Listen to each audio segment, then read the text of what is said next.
we are. Right. Getting straight into things. A few quick announcements and such to go through. Twitch has been a bit squirrely at the moment. I have updated a couple of times with the episode number and title, but it's just been a massive pain in the arse at the moment. Everyone's actually here. Was actually here on time about 10 minutes ago, but countdown timer and stuff like that. So new intro, new starting screen, new AFK screen, new ending screen, all that sort of shit. You'll get to see that throughout the session. I don't think there's anything else. Let me just go ahead and unmute and undeafen very quickly. Hey guys. Hello. Hello. Hopefully people can hear us this time. Yeah, Hello from the other shut up. side. That is a yes. I've already gone through and edited the 10th session and put like a long spiel about how I made a massive fuck up last week, and you know couldn't hear you for an hour, so I actually just cut out that hour because there was no point in having an hour of gameplay footage there with me talking to myself. Anyway, I'm going to slowly shift back here, and you're going to hear a little bump probably. Yep, there it is. Not quite. But I got far enough away because the first thing that we're going to do in the kind of like what a CR does, but it's not.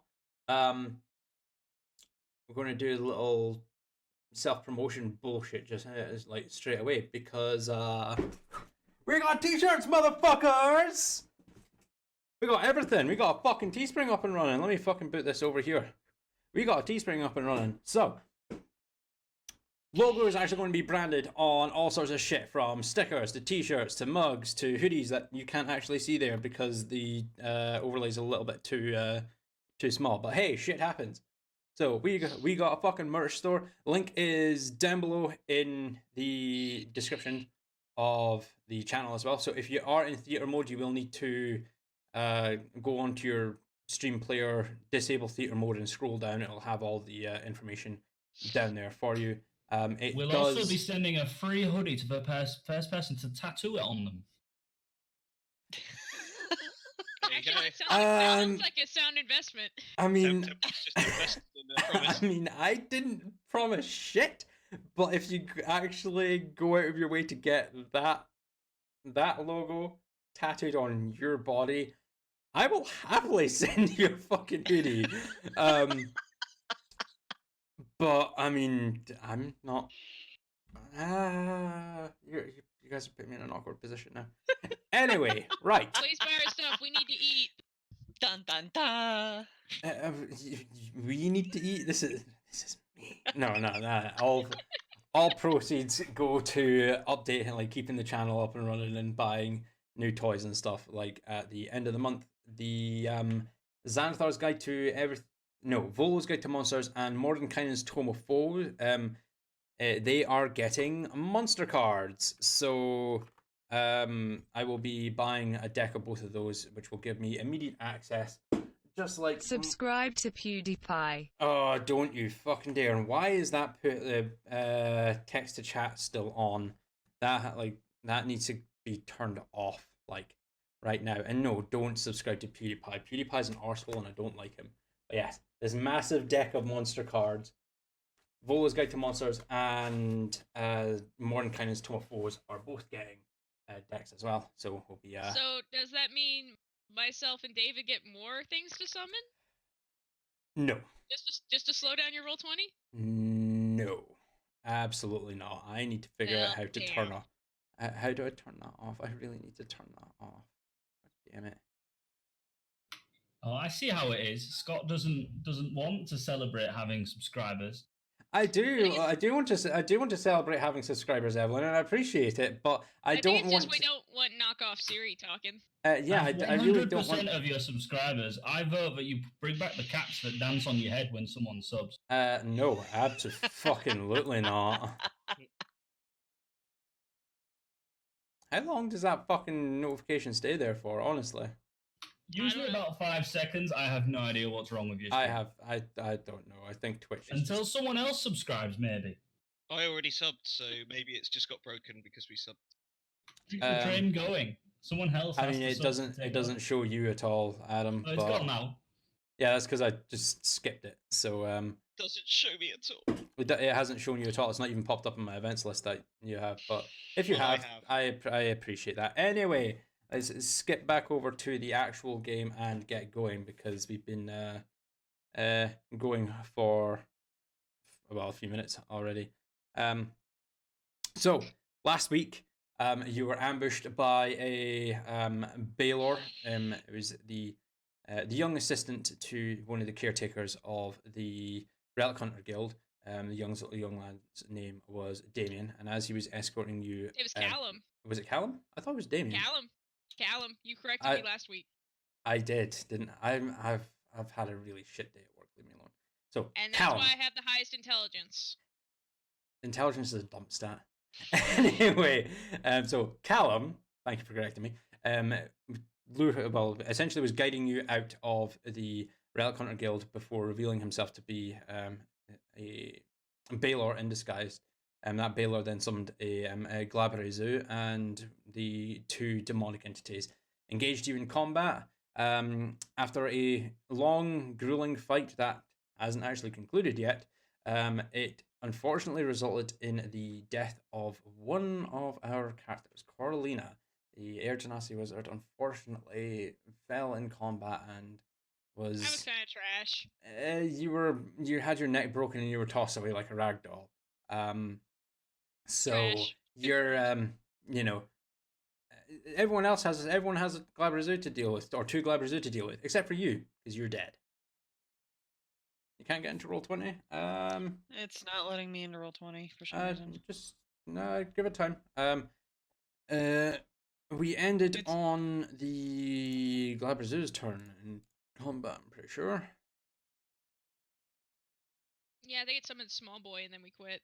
Yeah, it summoned small boy, and then we ended there. Yes. So I will give you a couple of minutes to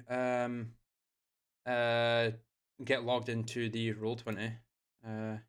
It's still not letting me in. Try completely shutting down your browser and relaunching it instead of just closing the tab down. It's going pretty slow for me as well. It could be something that we Roll20. Quite possibly. I think I'm in now. Do yourselves a favor and don't refresh it. Yeah, just shut down your. No, you can't have a long rest because you're in the middle of combat. I see David is now loaded into the Roll20, so we're just waiting on you now, Diana. So just do whatever you can. We'll get started. You are last essentially in the initiative order, so you don't need to worry about anything just yet. Thought it was actually first in it, but you're first in initiative order, but you're last to go as of now because you went just before the Glabrezu. right. It summoned its buddy, and now it's moving on to Temple's turn in initiative. So we'll just kick things off straight away. Temple, you are up. You have the Glabrezu that is immediately to your front left, and you've got a Glabrezu that is behind you to your right, the fresh one that has been summoned. The new one, it's a lot smaller and not a lot, but it's a little bit smaller, a little bit thinner. Doesn't look to be as developed as the one that you're currently fighting. It seems that the strength of the demon that is doing the summoning determines the strength of the demon that is brought through from the abyss to this plane of existence. If I wasn't already fighting, I'd be picking up that little tiny creature we summoned and sobbing into it. We need to bring that back. But the tiny creature is turned into dust, unfortunately. No, that's like the worst thing. The tiny little demon that managed to roll an @20 and crit a fucking Baylor for 9 damage. That was awesome. He died a hero. It died a hero. I'm going to move here so that I'm slightly further away from the other Glabrezu. I'm going to just hope I don't die or anything. And I'm going to strike this guy and hopefully take it out. Everyone channel your inner natural 20s, because maybe we could just deal with this guy right now. Okay, go ahead and roll your attack. I will say you are at advantage for the flank. Since it is a large creature and it takes up 2 fucking spaces, you do have Neftari to the immediate flank there. 25 to hit. That will hit. for 13 points of damage, dropping it down to that much health. No extra divine strikes, but I do get a 1d8, don't I? You do get a 1d8 from your improved divine smite. Yeah, well, actually, yeah, just 1d8 from your.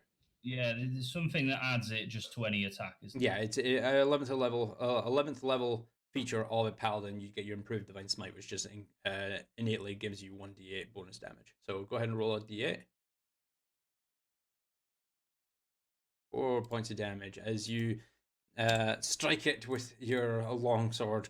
Actually, blade buckling across one of its knees. It drops to its wounded knee and just kind of looks up to you like a fresh blood seeping out of its wounds, and it just kind of glances up to you. Its eyes barely open. This thing is basically about to keel over and die. I'm seeing that weakness. I'm gonna try and hit it in the same spot again. If not to kill it, maybe to knock it prone. Okay, go ahead and roll your attack.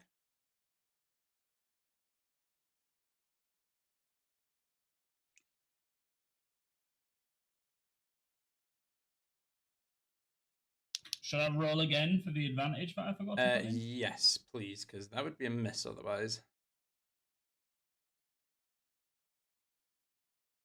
23, that will hit.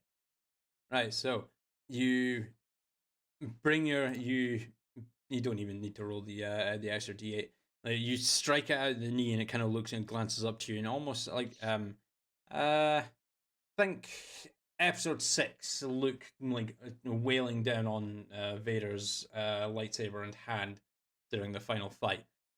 You glance over to the broken and unmoving form of Coralina, and a hatred just begins to flow through you as you then wail down on this Glabrezu's knee once again, your blade cutting clean through at the joint. His body topples over, and as it lands onto his back and glances up to you, you just start stabbing your longsword deep into this creature, just all over as much as you can, doing as much damage to it as the fact that it just took the life of your newly found wizard friend.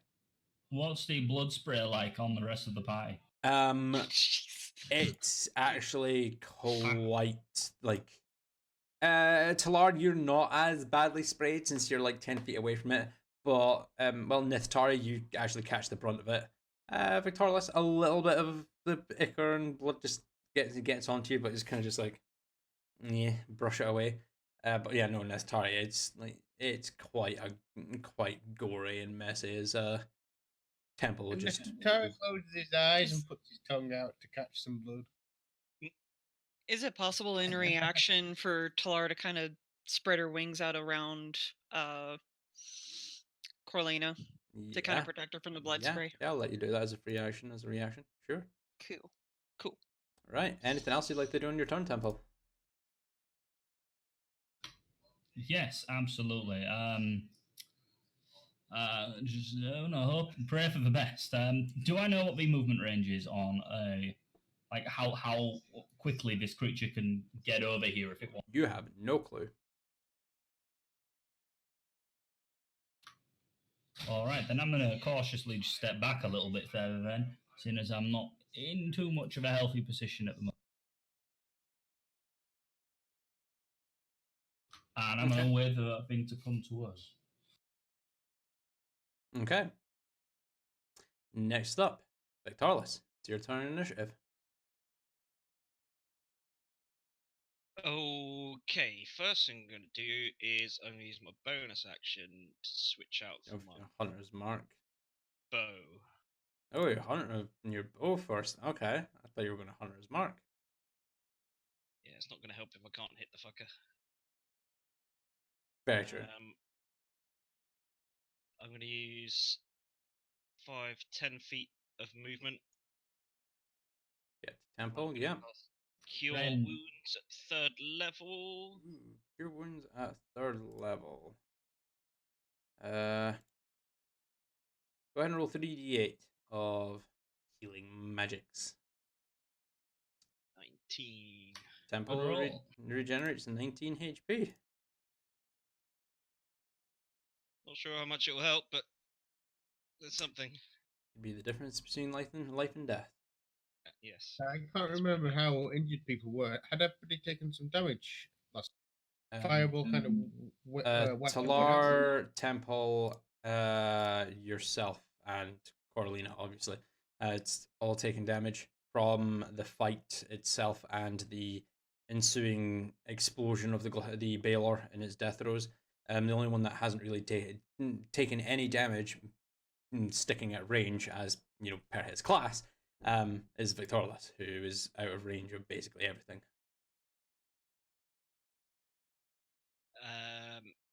So it's 5, 10, 15, So 20 feet of movement, 25, and that's it. 30 down to there. Cool. And end my turn. Okay. Next up, it would be Coralina, but you're dead. Neftari, it's your turn in initiative. That's going to be a reoccurring thing, by the way, just to annoy you. Neftari, it's your turn in initiative. Looking at the dead creature in front of me, and the dead creature to the side, and advance forward a couple of steps, stamp on its freaking head. Mm-hmm. Just curb stomp the fucker. Advance to its mate, and cast 4th level Wall of Fire. Ooh, wall of 4th level wall of fire. Cool. You say wall of horse? A wall of fire. Wall of fire. Right around the creature. Okay, let me double check something. Ring of fire around it. Ring of fire around it. Cool.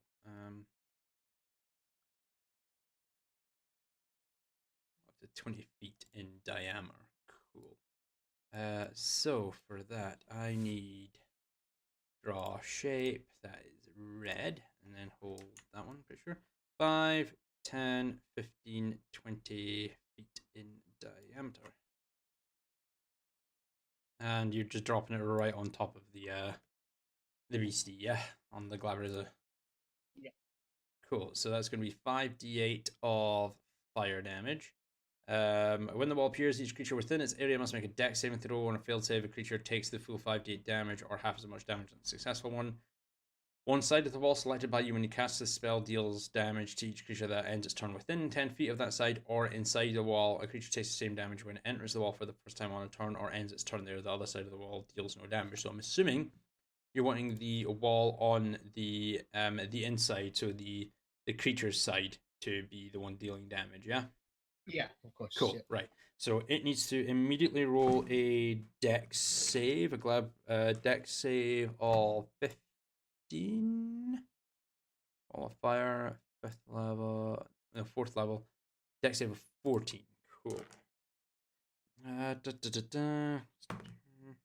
That's an 8, so please go ahead and roll 5d8 of fire damage, please.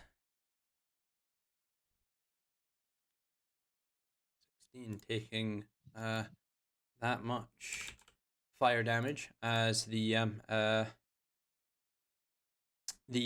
a sudden spark that kind of circles the Glabrezu, kind of glances down and looks confused for a second before there's a torrent of flame just erupts from the floor 20 feet up and just surrounds the Glabrezu. The flames on the inside, you can actually see, because the other side is opaque, so you can actually see this happening. The flames just licking across its body. Doesn't seem to be doing as much as you'd expect, but you can see that some of the scales are turning black. The softer underbelly is starting to grow a bright red, and you can see burns slowly start to form on the creature's body. So that was your action. You still have your bonus action and movement.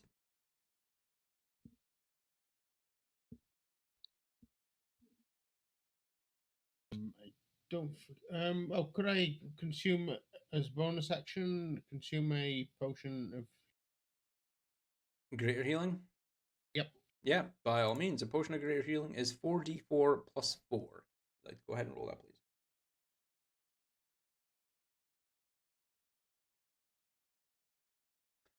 That's a lot of 4s. You regain 17 HP as you manage to chug this greater healing potion and ensure to remove it. Remove one of them from your inventory, since you actually have 4 of them. Remove 3 of them. I passed 2 of them around last week, I think. Yes, actually, no, you did. You passed 2 of them. No, you passed a superior to Temple, a greater to. To myself, I'm now dead. It's on my corpse. Oh, it's on your corpse. Cool. And 1 to Victorless, I believe you got one as well. No, I already had a couple. So. Oh yeah, you already had some. So you know, yeah, you. And I had used mine. So yeah, use 3. You can. You're removing 2 greater healing potions because one's Coralina and then one you're using yourself. And you've already removed your superior, so that's it. That's fine. Okay. Okay, you still have your movement if you'd like to use it. I shall move away to try and. No, actually, I'll stick fairly close to everyone else. Okay. I remember whether this thing has any area attacks or something that sort of nuked the whole area last week, wasn't it? That was the Baylor exploding. The Baylor exploding. I'll still keep just enough distance in between us all. Okay. Oh no! Tell you what, I'll move to there. Then if the creature comes and attacks, there's probably close enough for everybody else to get around it. Okay. No, they've only got 30 feet of. Alright, so is that the end of your turn there, yeah? I'd just like to be close enough to everyone else that if the creature comes over to me, my friends can get around them. Okay, yeah, cool.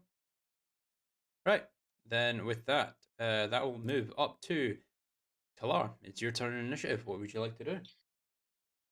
The very first thing that she is going to do is attempt Gentle Repose on Coralina. Gentle Repose. Okay, now, let me see here. Touch corpse remains for the duration, target's protected from decay and can become undead. It also effectively extends the time limit on raising the target from the dead, since days spent under the influence of the spell don't count against the time limit of such spells as raised dead. Cool. I would like you to go ahead and no, actually, I'm not going to do this. I want you to go ahead and roll me a D100, please.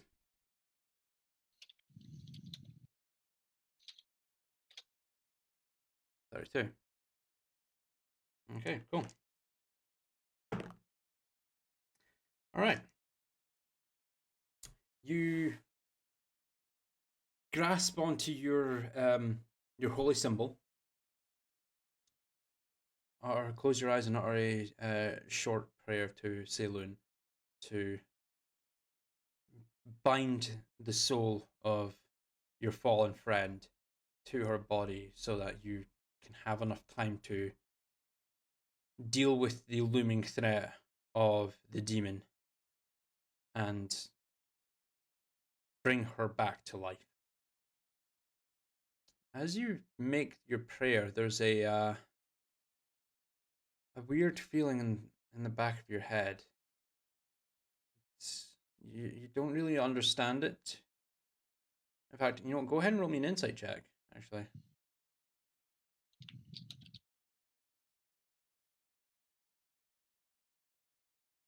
$16. You understand it as a how best to put this? A feeling of understanding, but there's a hint of disappointment there. And it slowly dawns on you that these aren't your feelings, that these potentially may be the feelings of your goddess. As you press your hand down onto Coralina's still warm corpse, since it's essentially only been like 6 seconds, there's a soft violet glow that flows over her body, and it forms a kind of shell. Everyone in the immediate vicinity, so Talar, everyone, yeah.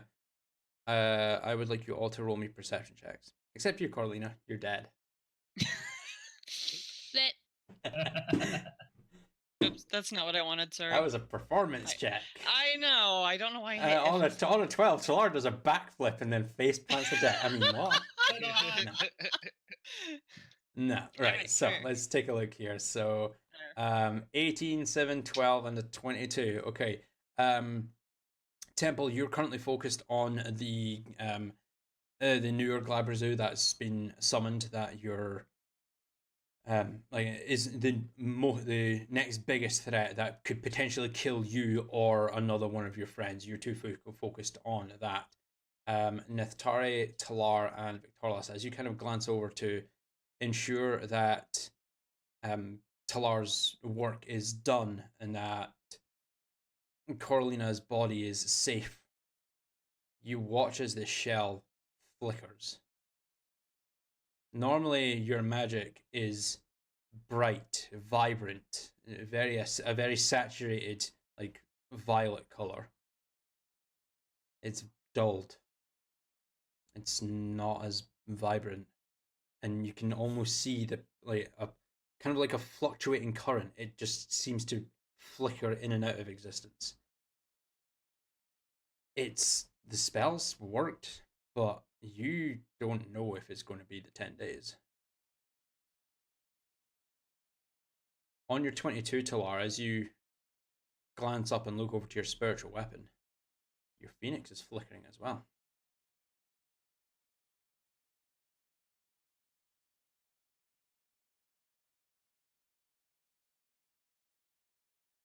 We need to hurry. Is there anything else? That would be your action. So you have your bonus action and your movement if you would like to use it.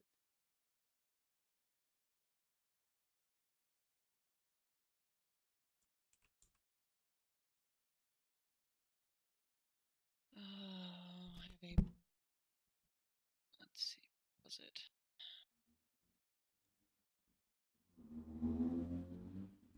She's trying very hard to keep her faith at this point, after experiencing what she's been feeling, and she keeps her hand on Coralina and looks up at the others.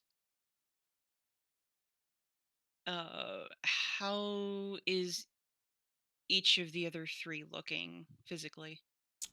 Physically, as you look over, let's do. Victorlus looks absolutely fine. Like you've noticed during the fight, he's been like staying at range for the most part and hasn't really been the focus of any attention. Temple, being the brash individual that he is, that's always up front defending his friends, has taken a fair whack. His armor is buckled and bent. There's the blood of his enemy smearing his metal plates. Some of the wood, like the wood that's interlacing his form, is actually, you see some of it is split and broken. Nithtari looks battered, and bloody and bruised. Some open wounds currently, like not flowing heavily, but he is bleeding, like in places. But you did notice that he did just take a healing potion. So, if you're looking for a priority, probably Temple. After looking over all of them and recalling the fact that Temple loves to rush ahead, she is going to cast Shield of Faith on Temple. As a bonus action. As a bonus action for +2 to AC. Question. Answer. I already have Shield of Faith from my own spell, don't I? You were knocked unconscious, weren't you? I don't remember. I think we all were, except for yeah, you were all knocked unconscious when the Baylor hit, and which cut out your concentration on Shield of Faith.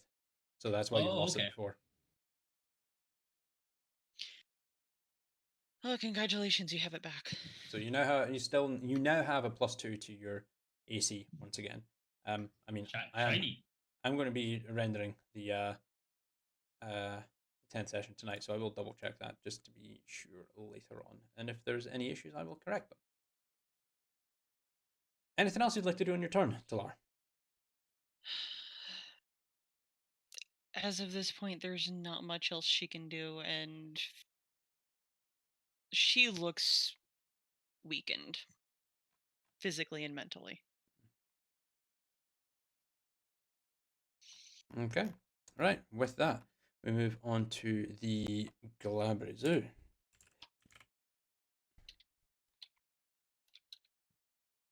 Let's see here.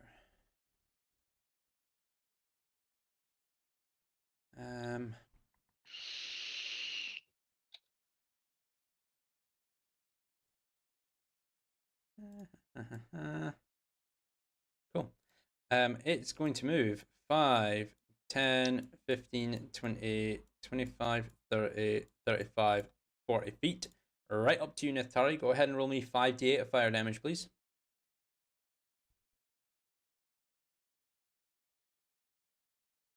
For 18. Drops it down to that much. And the Galabri Zoo, as you just spawned a ring of fire around it, is going to make 4 attacks against you. 2 with its pincers and 2 with its fists. The first attack is a 16 to hit your armor class. That misses. That misses. Cool. I believe your armor class is 19. That will be a plus 9, 23 on the second It's hit. 18 at the moment. Your 23, beast height shifting gives you +1 to your AC, remember? That's not one off. It lasts an hour, so no, you've only been in combat like maybe a minute. I thought it lasts a minute, doesn't it? I'm pretty sure you're.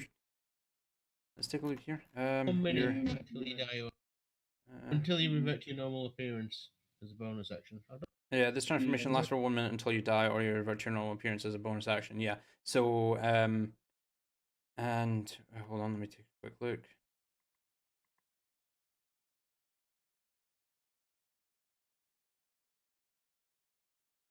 Yeah, so like it's not unconscious doesn't affect it. It's only if you die or if you choose to revert back to it. So even though you've been unconscious, you're still in your shifted form, so you still have your +1 to AC. So your AC is currently 19. So that is a 23 to hit, which does hit for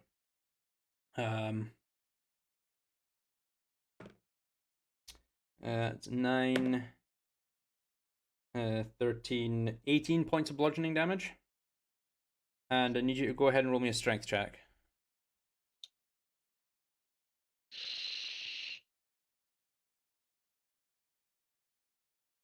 Strength check, nope. As the pincer latches onto you, you are grappled by it. Let me take a look here. You're grappled. The next 2 attacks are with its fists against you.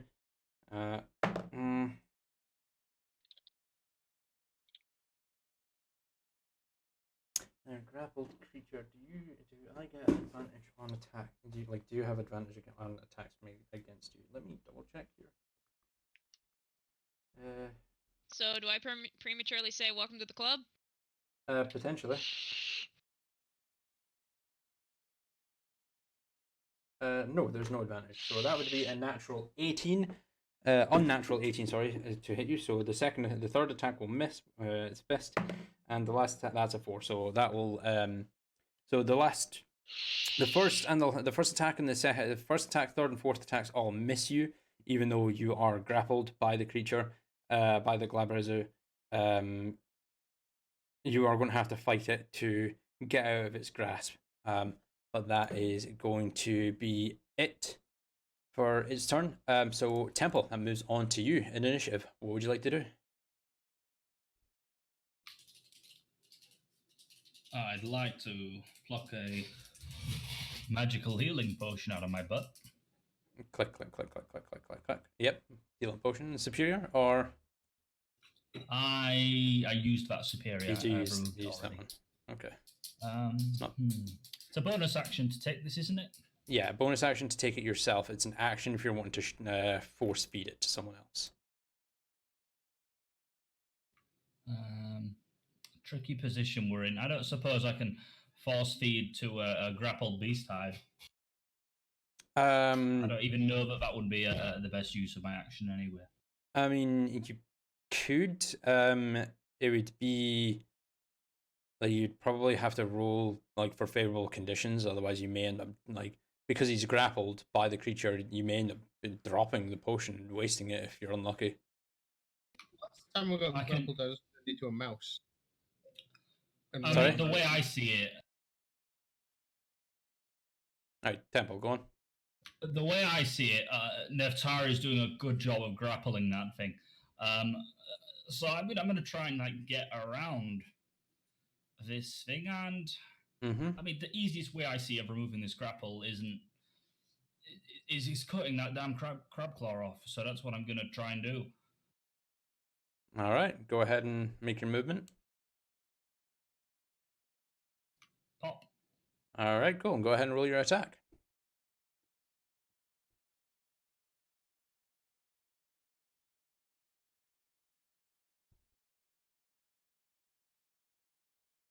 A 20 will hit for 14 points of damage. That.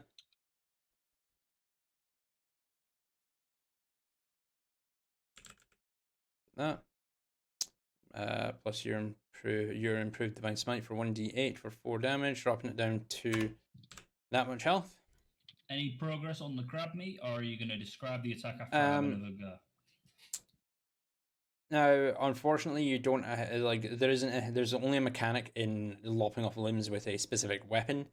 Go ahead and roll me. Actually, no. Call high or low, please. Where's my other d10? There it is. High. Okay, go ahead and roll your second attack. 27 will hit for 18 points of damage, dropping it down to how much? I'm really in my attacks I have. If it's even something that can be done within the game rules, I'm doing what I can more to loosen the grip to get Neftari out than I am trying to kill it. Call high or low once more time, please. High. High.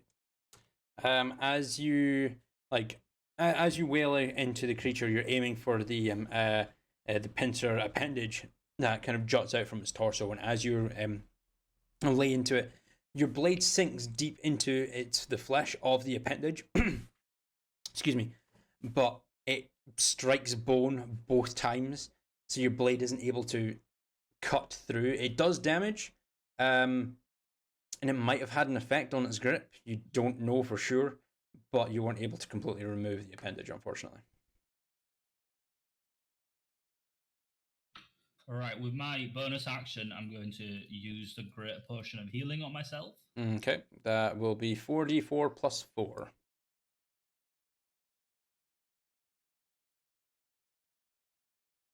That's a lot of ones. That's 12 hit points you're going to regenerate. Okay, and with that, I'm assuming that's the end of your turn? Yep. Yep, cool. With that, we move on to Victorlith. It's your turn in initiative. Okay, can I gauge how far this thing's reach is? I mean, it's run up behind Neftari and not be in attack range. You can go ahead and roll me an investigation check.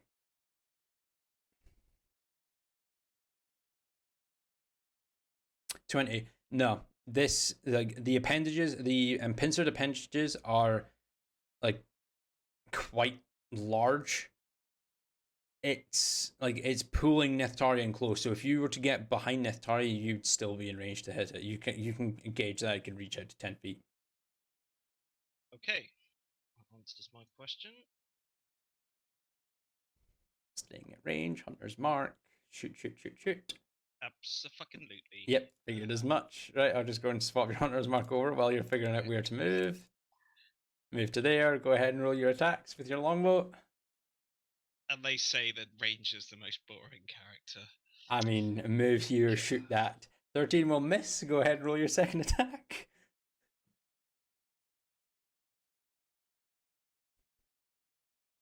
21. That will hit for 10 points of piercing damage, dropping it down to that much. Go ahead and roll your D6 Hunter's Mark damage. 4 drops it down to that, and your D8 Colossus Slayer. 6 drops it down to that. You do not get your sneak attack as it is aware of your position. Anything else you'd like to do on your turn? No. No, cool. That would go into Coralina, Play my but next turn you're for dead. me. Neftari, it goes back to you. Go ahead and roll me a strength check at advantage at the start of your turn, please.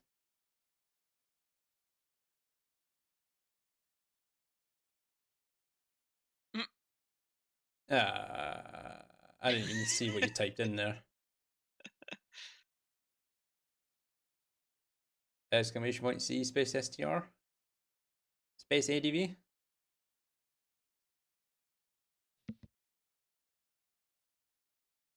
There you go. 16. Well, that's what I typed, so I Maybe you could don't have know. exclamation point C GTFO. Yeah, probably. But Help. 16, just enough as you manage to wrench the pincers that are holding you like just above your clavicle apart, and you break free of its grip. You're no longer grappled.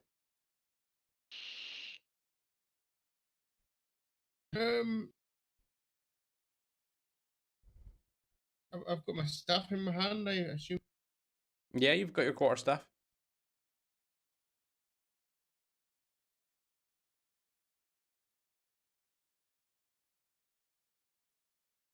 I might still have some spells left. Cast a tidal wave on it, I think. Tidal wave. What level? 3rd level. 3rd level tidal wave. Crashing down in the area within range, 30 feet long, up to 30 feet long, 10 feet wide, and up to 10 feet tall. Dex save throw of 14. And what direction are you putting that in? Like over. Oh, you can't see that. Over Just like take that. a step. If you do it Yeah, like that- that, it'll be That's all. like, yeah. So it'll be like that or something like that. That would hit it, but not hit you or Temple. That will do. Cool.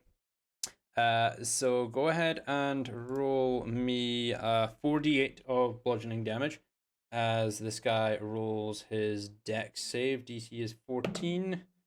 That's a save, so he's taking half damage, so 11. Dropping it down to that much health, and it is not knocked prone, unfortunately.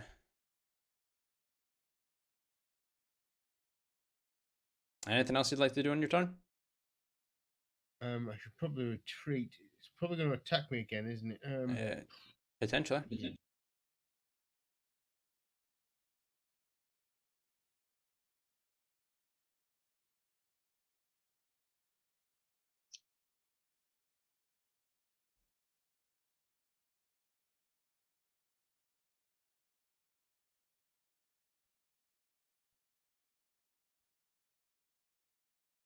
How's the creature looking? It's taken like a fair amount of hits so far. The fire didn't seem to do too much to it, but the physical attacks seem to be doing a little bit more. Some open wounds and some are bleeding. But you can't really gauge like whether it's like how close it is to death at this moment in time.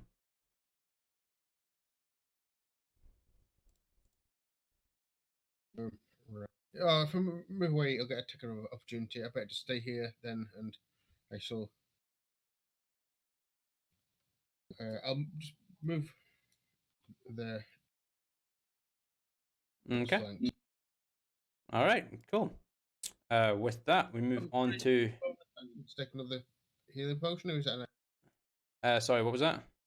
I take a bonus action to take another healing potion? Your tidal wave was a action, right? Yeah.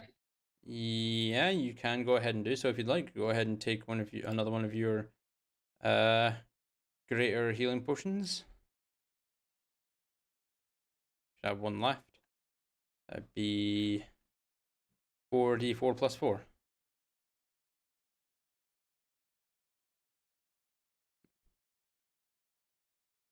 For 15 points of damage that you heal. And with that, I'm assuming that's the end of your turn. Yeah. Yeah, cool. And we move back up to the top of initiative. Solar, is your turn. All right. She's going to scoot a little bit around Coralina over to here. Okay.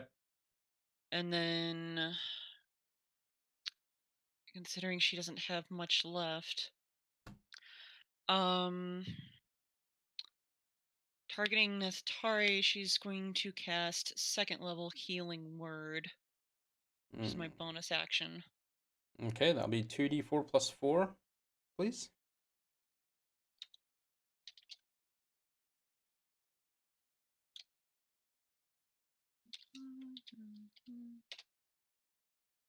Okay, that is 8 points of healing you receive. That's sorry. That's that. Thank you. And a 1st level Guiding Bolt. Mm-hmm. Hopefully I'm going to be missing. Okay, so if I aim it, I mean, like right through here, is that gonna? No, like if you if you aim like yeah, So like that, that'll connect. That'll connect and won't like Okay. unless it's a nat 1, then like don't do that. Unless it's a nat 1. Go ahead and roll your Stop attack. it. That's your D8, your D20 plus 8 for your attack, please, on your guiding bolt. Unless it's a nat 1. Stop it. Why is it when people get natural 1? Damn, that's a 27. Really high that will definitely hit. Go ahead and roll your 4d6 of guiding bolt damages. As I go ahead and give this a 4d6, yes, 14 points of damage. As I give it a nice pink balloon of pink light, as it now has the next creature to attack this with a melee attack has advantage. 4 drops down to that much health. Cool. Anything else you would like to do on your turn, Solar? You've got the remainder of your movement, which would be 20 feet. She's gonna stay where she's at. All right, cool. That's going to move on to the Glabrazu's turn. Glabrazu is going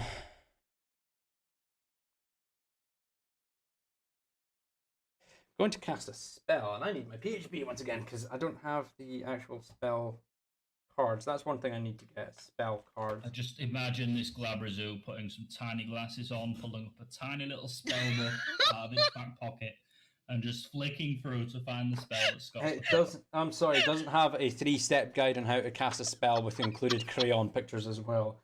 It doesn't No, need but you those can like. find those in my book. Yeah, Coralina needs like crayon pictures to cast her spells. Let's see here. We're gonna get another Glabrazu, aren't we? Neftari, how much health are you on? You can just tell me how much health are you on. What, say in channel? 46? Yeah, just 46. Cool. The Glabrazu just turns to you, and with one of its fists just snaps its finger towards you. The world immediately starts to spin. Lights just begin to flash in your eyes as it utters a single guttural and sharp word towards you, casting 8th level power word stun against you. It then turns to you and makes 2 attacks against you, and I'm pretty sure stunned means you creatures have advantage on attacks made against you. Again, let me double check the condition. Is incapacitated, attack rolls have advantage. Yes. It's going to take 2 attacks against you at advantage. That is stayed next to me. That's a 23 on the first and a 16 on the second. So 23 will hit for 7, 12, 17 points of damage on the first attack. And then the second attack, that's a 5, and that is an 18 plus 9, that's a 27, so that will hit for 10, 16, another 21 points of damage, and once again, you are considered grappled. Alive. Just. With that out of the way, I'm actually just wanting to refresh here and actually see how much health you're on now, because I can't do math while that's loading. With that, that is going to move on to Temple's turn in initiative. You will not get your flanking bonus here as Nithari is grappled. So, ooh, ouch. But there's still a melee advantage on it. There's a single melee advantage on it for the time being, but you won't get an advantage on the second attack. All right.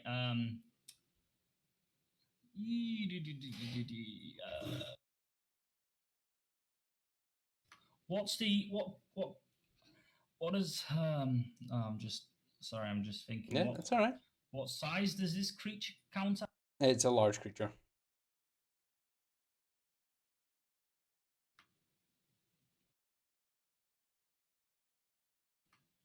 All right, and we figure out I had that trait that doesn't do what I thought it did, or does it? Would I not have disadvantage against this innately based on its size?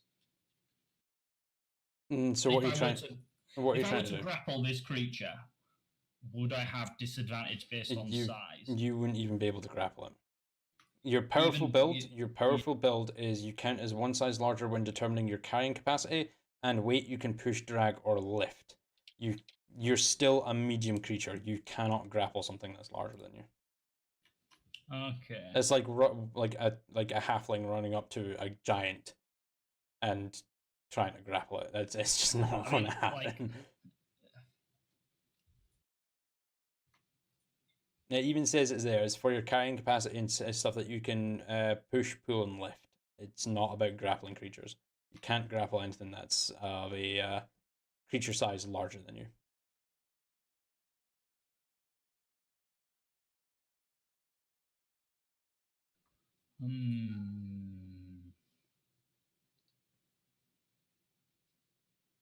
Well, I mean, I guess I could just and it's it's not the most creative idea, but just try and stab this thing in the back of the head, I suppose. Yeah, cool. Maybe what's it called where you crack open a crab? Let's have a go at that, shall we? With my longsword. Right. So your first attack is going to be at advantage because of the guiding bolt. Now we'll go ahead and remove the pink blob. 18. That will just hit. So 12 damage. Go ahead and roll your d8 of Divine Smite.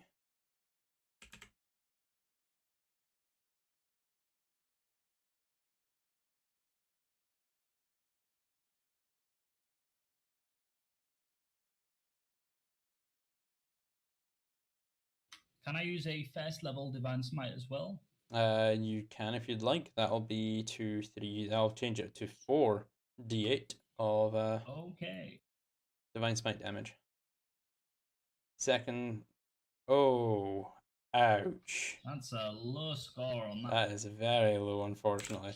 So first level Divine Smite is 2d8 plus your improved Divine Smite, and the fact that this is a demon gives you another d8. So yeah, 4d8. Cool.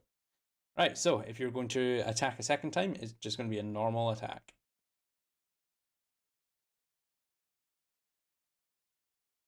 Oh yeah, that'll hit for 16 points of damage. Drops it down to that much. I'm gonna go again with the first level Divine Smite. All right, that's another 4d8. Go ahead. 20. Ooh. How do you want to do this? Ooh. Oh, let's crack that shell open. All right.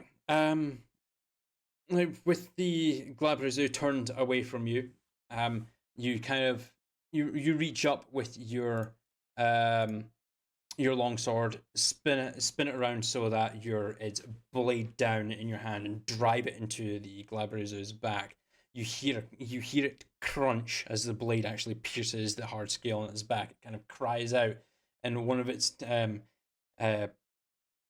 pincered appendages kind of reaches over its back, trying to grab at you. You kind of drive your longsword down, gripping it with your second hand. And you just split its scales open down its back before letting go, reaching in and just tearing its scales across its back, exposing its like spinal column, the backs of it, like the backs of its ribs and its innards that then slowly start to pull out from the extremely open wound that you've just torn to its back before you grab the hilt of your longsword and draw it clean from the creature's back.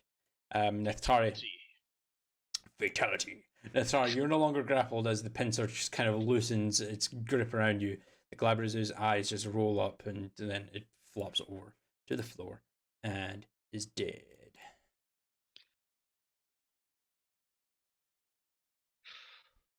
You are now out of initiative. Finally. My God, Coralina. How long's this stun thing last on the 6. Thorian? It's the power word stun is. I'm pretty sure you need to make a death save, saving throw against it. Let me just double check here. Next page. Power word stun. Constitution saving throw, please, Nithari. DC 14. No, you're still stunned for the next 6 seconds.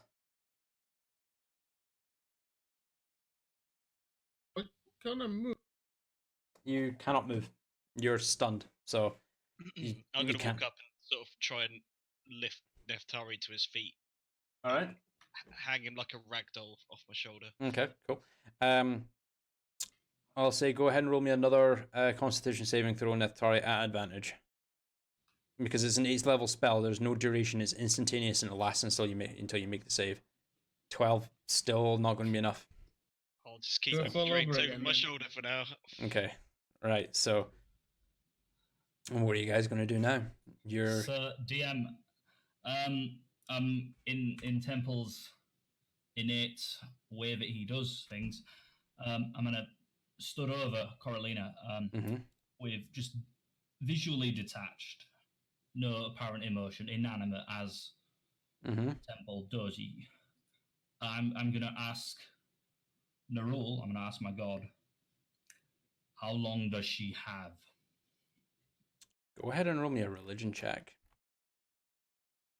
Let's see if Nerul answers you.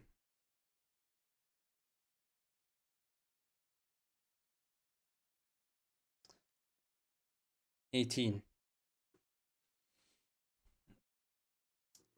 You kind of stand there and like you don't really like understand the brevity of the situation to begin with. You were too focused on the Glabrazoo that had just spawned in, so you weren't really aware of what happened like with Talar until you kind of lean over and notice the shell. As you begin to silently pray to Nerul, there's just a single word that is uttered. 1. And that's it. What spell did you use to learn? Gentle repose. And My what is the energy- nature of that spell? It should allow protection up to 10 days, but something's wrong. My energy is weak and it's not as strong as it should be. I can't guarantee it'll be 10 days. As you say this, as you kind of glance over to Lara, you watch your spiritual phoenix just blink out of existence. The god's words are cryptic, but I know when my own speaks to me with truth. She has either 1 hour or 1 day or 1 minute. Nerul could only give me 1 word, or it's all he was willing to give me, but that's where we stand. At this point, I'm going to drag the body of Neftari over and just kind of ungraciously plonk him on the floor. Okay. Nethari, go ahead and roll me another Constitution saving throw at advantage again, please. Anyone help Could with you this? just leave me by the food there? Oh, sorry, I'll move you over to the other side so you're just in sniffing distance of the... Yeah, there you go. At advantage, so go ahead and roll again. 16, that's just enough as Victorless kind of nonchalantly just dumps you down next to the corpse of the first Glabrazoo. your face splashes down in the pool of blood that's kind of flowing from its wounds as its life force leaves its body. You can let your tongue out of your mouth and kind of lick some of the blood off the floor. And you look up and there's a fresh demon corpse right in front of you. He's going to turn. What's wrong with your magic? Why can't it save her? What's going on? I'm not sure. I'm extremely low on energy right now. I cast Talara. Hold on, Talara. I want you to go ahead and roll me an insight check.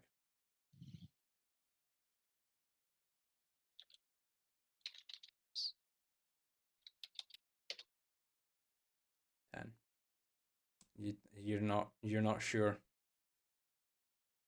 It could just be the exhaustion of how much you've had to do through this fight. Could be something else, but you're not sure. The only thing I know is we need to find a way to revive her, and very, very soon. I can't guarantee how long this is going to last. DM, are there any temples around here? Not me, the other kind. You don't know. You've not actually been out searching for any religious temples to any other gods or your own. Would I have looked? I mean, that's my reason for coming to Tal'Dorei is seeking out paladins of other temples. I have not passed any. You've not actively said that you're doing that. Go ahead and roll me a. First off, go ahead and roll me a religion check.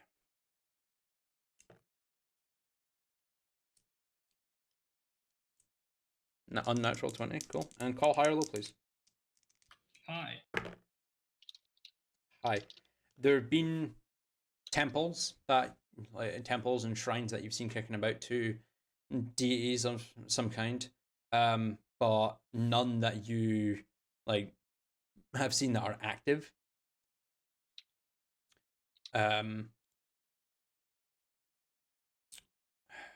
With your religion check, though, there's something that's kind of hinting in the back of your head that you could do to help in the situation. Victoralis, could you come closer, please?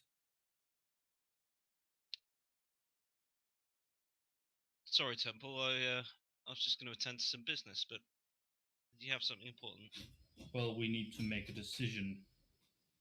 I can revive her. I have a spell that can do that. But she either dies in an hour or she dies in a day. That's how long my god told me that this spell would last before she begins to decompose. We could wait around here, hope she has a day left, and then have me heal them using the diamonds as a source of power for the spell. Alternatively, if there's a chance she'll begin dying in an hour, then we might need to do something more drastic.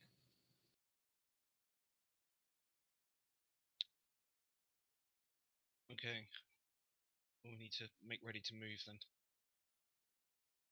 But the curator here, wasn't he a wizard? A sorcerer? That's exactly what I do. I turn around and I go straight towards the door and I head back the other way. You storm through. You nonchalantly break open the door, essentially, storm away through to the curator's living quarters, and as you burst open the door and take a look around, past play, there's no one. It's empty.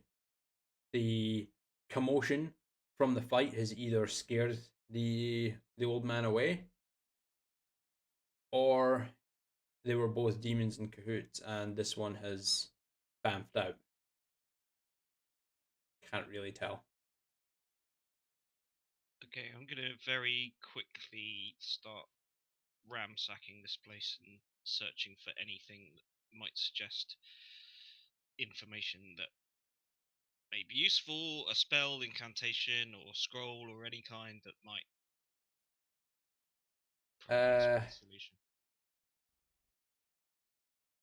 as you go through, I'm not even going to have you roll for this.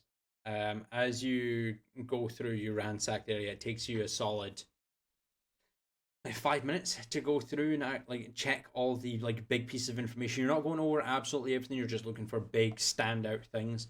You do find a parchment of information. It's written in a language that you don't understand, but you can see there are translation inconsistencies that are on this page, and you do see your sister's name plastered all over this. You do see Zilstina, her name, written in common where the translation doesn't fit to the language, all over this sheet of paper. Right, I'll take that and I'll head back to the rest of the group. All right, cool. You return to the rest of the group. I would like everyone to, well, except you, Victoria, since you were away doing your own thing. I would like everyone to go ahead and roll me a wisdom check. Actually, it'd just be a flat wisdom check. Let's see.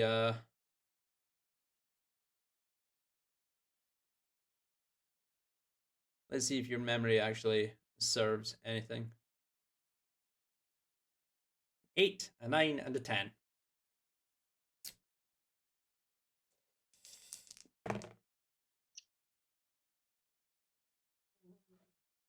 Huh.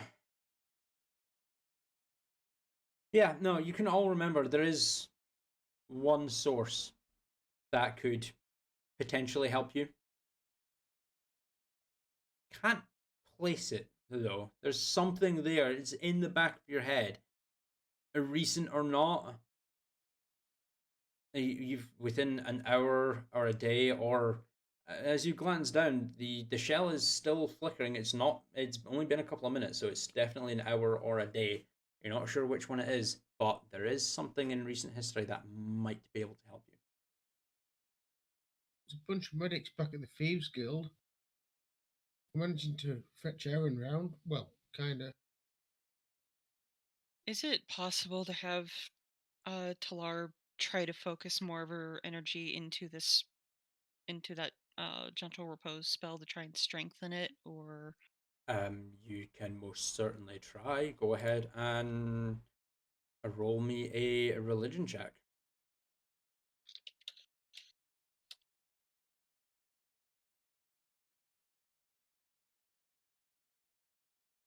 Go ahead and roll me a D100.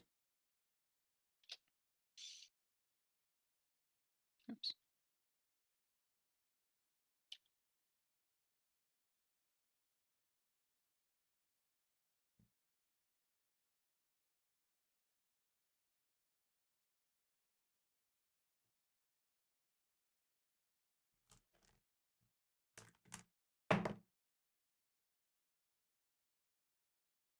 You again clasp your holy symbol and focus your spell down to Coralina.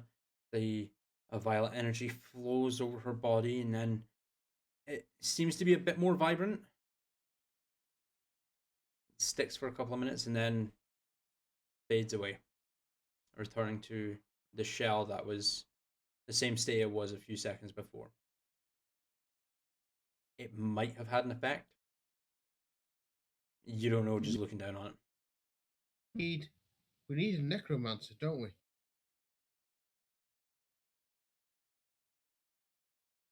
Guys?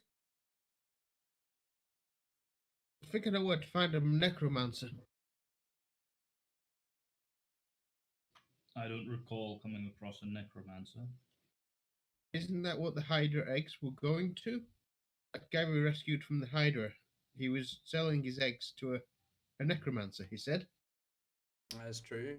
But however, as you think back, you never actually came into contact with the necromancer himself. You managed to get Exum back to his companions at the Topaz Blade. You gave them some of the Hydra eggs that you'd taken, and minus the one that you kept for yourself. But you never came into contact with the necromancer. But he must be here in this city somewhere. I mean, what? The necromancers put a sign on the door saying necromancy services for I hire? don't think people will openly advertise necromancy. But what if someone's died and you need to bring them back? Sorry, go ahead and roll me just an intelligence check.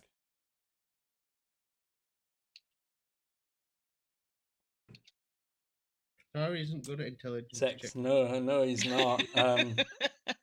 But no, even that low, like it was not that high of a DC. Necromancy involves like from everything that you have read or heard about necromancy, it's not about bringing the dead back to life. It is primarily just raising the dead, undead. If you could assume safely that if you were to take Coralina's corpse to a necromancer, and if he or she were to do something to her corpse, it would raise her as a zombie or some form of undead. It would not be Coralina. No, it's a different kind of magic. That is very true, but it's a different kind of magic that you need to revive Coralina. If we can make this spell, go ahead, Victor. I'm gonna walk back up at this point, going, "What the fuck are you talking about? Necromancy? Have we not learned any lessons at all about zombies and shit?" Anyway, I haven't found anything in there except this, and I'll look at that later. I think we need to get moving, whatever we're gonna do. If this spell can be made to last even 6 hours, I can do it myself. I could change myself into a beast of burden, a donkey. Okay. Perhaps. Yeah. Body of Coralina over me. Yeah. So what you're saying is I'm being carried by an ass. Absolutely. Hey, no more of that. If you're gonna speak, it needs to be in a spooky ghost voice. Yeah, you're dead. Play the part. No. You are dead, so you play the part. You shut the fuck up. I mean, what? No. Anyway, yes, you're quite literally being carried by an ass as you all head where? What is your plan? And I'm just going to point out now, the clock is ticking. So where are we going then? Somebody? Come on. You're all like God stuff, religion and shit. To the second nearest temple, I suppose. The first nearest temple being me. That's half the job complete. Let's go. Unless anyone has a better idea. But as long as we're wandering around the town, I'm not in a resting state. And I won't... and my own 6-hour clock to be able to have the power to use a Fed level spell will not begin until we stop, if we stop. Well, what do we do with that? Do we take a... Anyone know where a temple is? Apart from this one. I'll say everyone can go ahead and roll me an investigation, a history check at disadvantage. With everything that's happened since you've been in Stilben, that has not been on your list of priorities.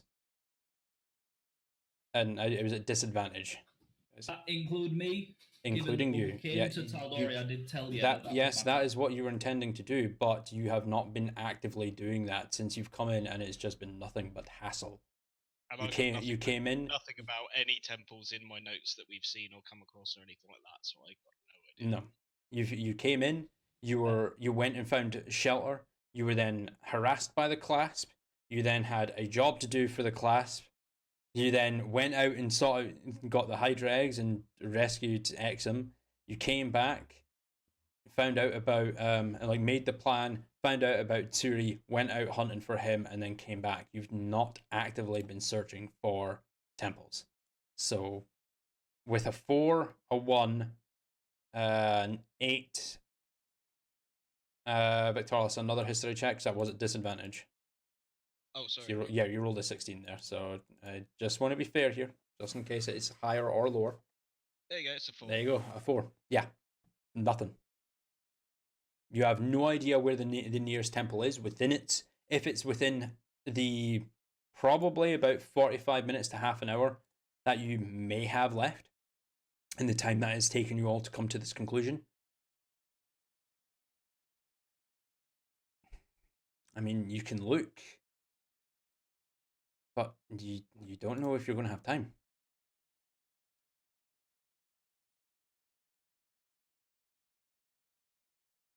Again, I would like everyone to go ahead and roll me a wisdom check. I'm going to do whatever I can to help you guys here, but it's down to the dice. Okay, Talara. The dice are not happy with us. They're not happy with you. No, but Talara and Ethara, you just make the DC. There is one source that you've come into contact quite recently that can help you with this. The paladin who was rescued from the Shattered Teeth, who is currently lying down and resting within the Clasp HQ. Aaron can cast Revivify. Well, that's exactly where I was planning to go next, but I don't know about anyone else. That's why I changed into a donkey, so I'm short enough to carry her through the tunnel back to the class. Well, I failed the wisdom check, and I don't know, so I can't answer. And become a horse. Yeah, Natai's a donkey, so he can't respond either. So. What's that, boy? Teller's currently holding Coralina's hand, trying, she doesn't want to lose contact with her at this point. And stray thought just crosses her mind, trying to search for anything she can think of. And she looks up and stares over at Victoralis. What about Aaron? Well, the Thieves Guild is the only place we know that is safe, and is it within an hour's possibly distance? help. You've probably got about maybe half an hour, 45 minutes if you're quick to get there. It would be close. It'd be very close. Right, giddy up, donkey. We've got to make tracks. Okay. Who's leading you all back to the clasp? Who's taking point? I'll take point. You're taking point. Cool. Go ahead and roll me a survival check at advantage, please. Because of your background, you know how to navigate wilderness, you know how to navigate cities, and with your new training as a rogue, you have an inkling as to what you're. Yeah, okay. Yeah, that's a nat 20. I'm just gonna shut up. No, it takes you about 25 minutes of navigating your way through the bustling streets of Stilben. It's getting later into the afternoon, closer to evening, as you've the time that you've spent going from getting back into Stilben, speaking to Aaron and such, getting your gear, going past the Topaz Blade, and then getting here and the fight to the Relic Hunters Guild and the fight. It's getting kind of late. People are going about their business, closing up shops and stuff, making their way home. You navigate through the stampede of people. You make your way to the entrance and manage to get everyone in without really being spotted. Get down through the sewer system, make your way into the entrance of the clasp, where a couple of the members actually try and stop you as you're kind of rushing in with a donkey and what looks to be a corpse on the donkey's back, but you just fucking ignore them, bursting your way past. Joga is actually at the bar close by the right hand doorway which led to Aaron, and sees you all come crashing in. Kind of looks up to you and smiles as he sees you all. Well, it is nice to see that you have returned. Where are you going? What the? Kind of stands up and falls behind you. I'm assuming, Victoralis, that you're just going to be charging your way through to. Yeah, I've got my hood up. I am, I'm not being dissuaded from my journey. All right, by cool. anyone. You essentially following closely behind with her hand on Coralina as well. You essentially kick the door open Aaron is actually sitting upright on the table, kind of panting away.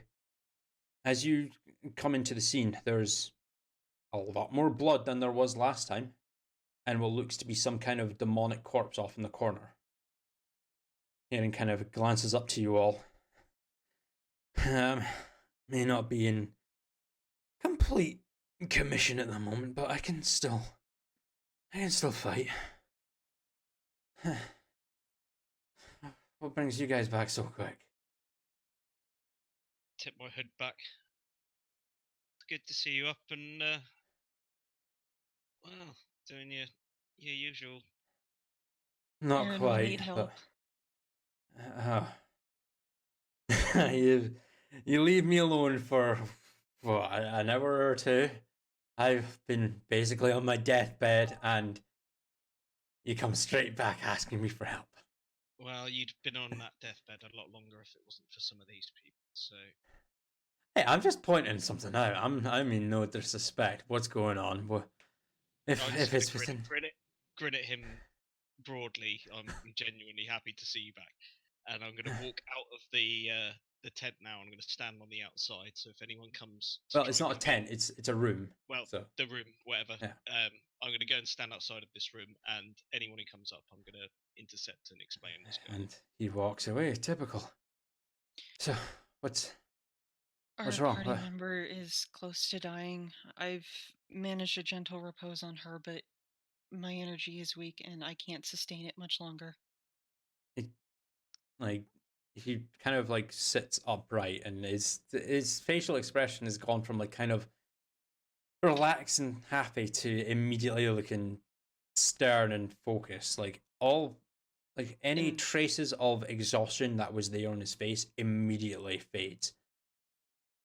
Talar looks visibly drained, like she has hardly any energy left. Her wings are sagging. She's covered in blood. Bring her to me right now. I'm assuming you just kind of clop your way over to her, to Neftari. Back, yep. Right, and kind of like Neftari, I'm assuming, and the nonchalantly just gives you a pat on the head before glancing over to the corpse of Coralina. This is the Air Genasi wizard that left the Bloodhawk. I was wondering why it disappeared. Talar moves over to the other side. What happened? Kind of like he struggles to stand up, and you can see it is a big strain on him as he picks up Coralina's corpse and puts it down on the table that was his makeshift bed. Balguras and Balos. Balgura? Did I say more? I turn back into Neftari. Well, demons here. What? Well, I mean, I'd be surprised, but he points to the small demonic corpse in the corner. Kind of. We were in the Relic Hunters Guild, and one of the people we thought we could trust shifted into a demon. We were taken by surprise. Just some lesser demon. Talk about that after. Right now, we need to fix this. So you reposed. Now, you said it's not going to last long? What? I don't know what's going on, but I am extremely weakened, and I've poured as much of my energy into this as I can. It's supposed to last 10 days, but you can see it's flickering. I don't know. Now, what? I need you. I know there's not much time, but okay, after. Kind of limps around to his backpack that's set at the head of the table and kind of rummages through for a few moments before pulling out a small pouch. Kind of opens it up and scatters a handful of diamonds onto the table and just slowly places his hand on top of them. Grips his own holy symbol to Bahamut and closes his eyes. There's a soft white almost grey-coloured glow that emits from his hand. He then reaches over and just places his hand atop Coralina's. Very bright, vibrant glow flows over Coralina, completely overpowering the kind of dull, flickering violet colour of your repose.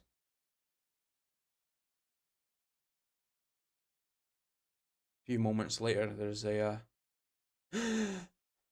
as Coralina, you take a breath. You are not dead. You are unconscious at 1 HP as you have been revivified. Awesome. Let me just quick pause here. You guys had 18 minutes to do that. You had 18 minutes left to do that. So, good job not fucking around. Yay, us. At the sound of the breath, Talar visibly just collapses to her knees. Erin kind of glances down to you. She's alive. She'll be up here in a minute, but I'll lay on hands her in a moment. But I need you to tell me exactly what happened. Well, would you believe it, Erin? Shenanigans and demons seem to follow us everywhere we go. I can believe that. Relic Hunters Guild. No, right. Okay, Temple. Sorry. I need you to just... I don't need full details of everything that happened, but what happened to her? How did she get into this condition? It was either the Balgura or the Baylor. The Balgura exploded. It wiped everyone out before we could get everyone up. Baylor exploded. You've not fought a Balgura. The Balgura was the big fluffy orange thing that Richmond summoned a long time ago. It was a Baylor and a Glabrezu that you fought. Yeah, but before we could revive her, the Glabrezu, it just attacked, and she was already dead, unconscious, and it just kept attacking, and we couldn't do anything for her. Kind of glances down around. Okay, 1, 2, and points to each of the 3 of you that are still currently in the room, and then points to the door at Victoria's garden. 1, 2, 3, 4. Why did no one heal her? You all have the ability to do so. Talar, you especially. What happened?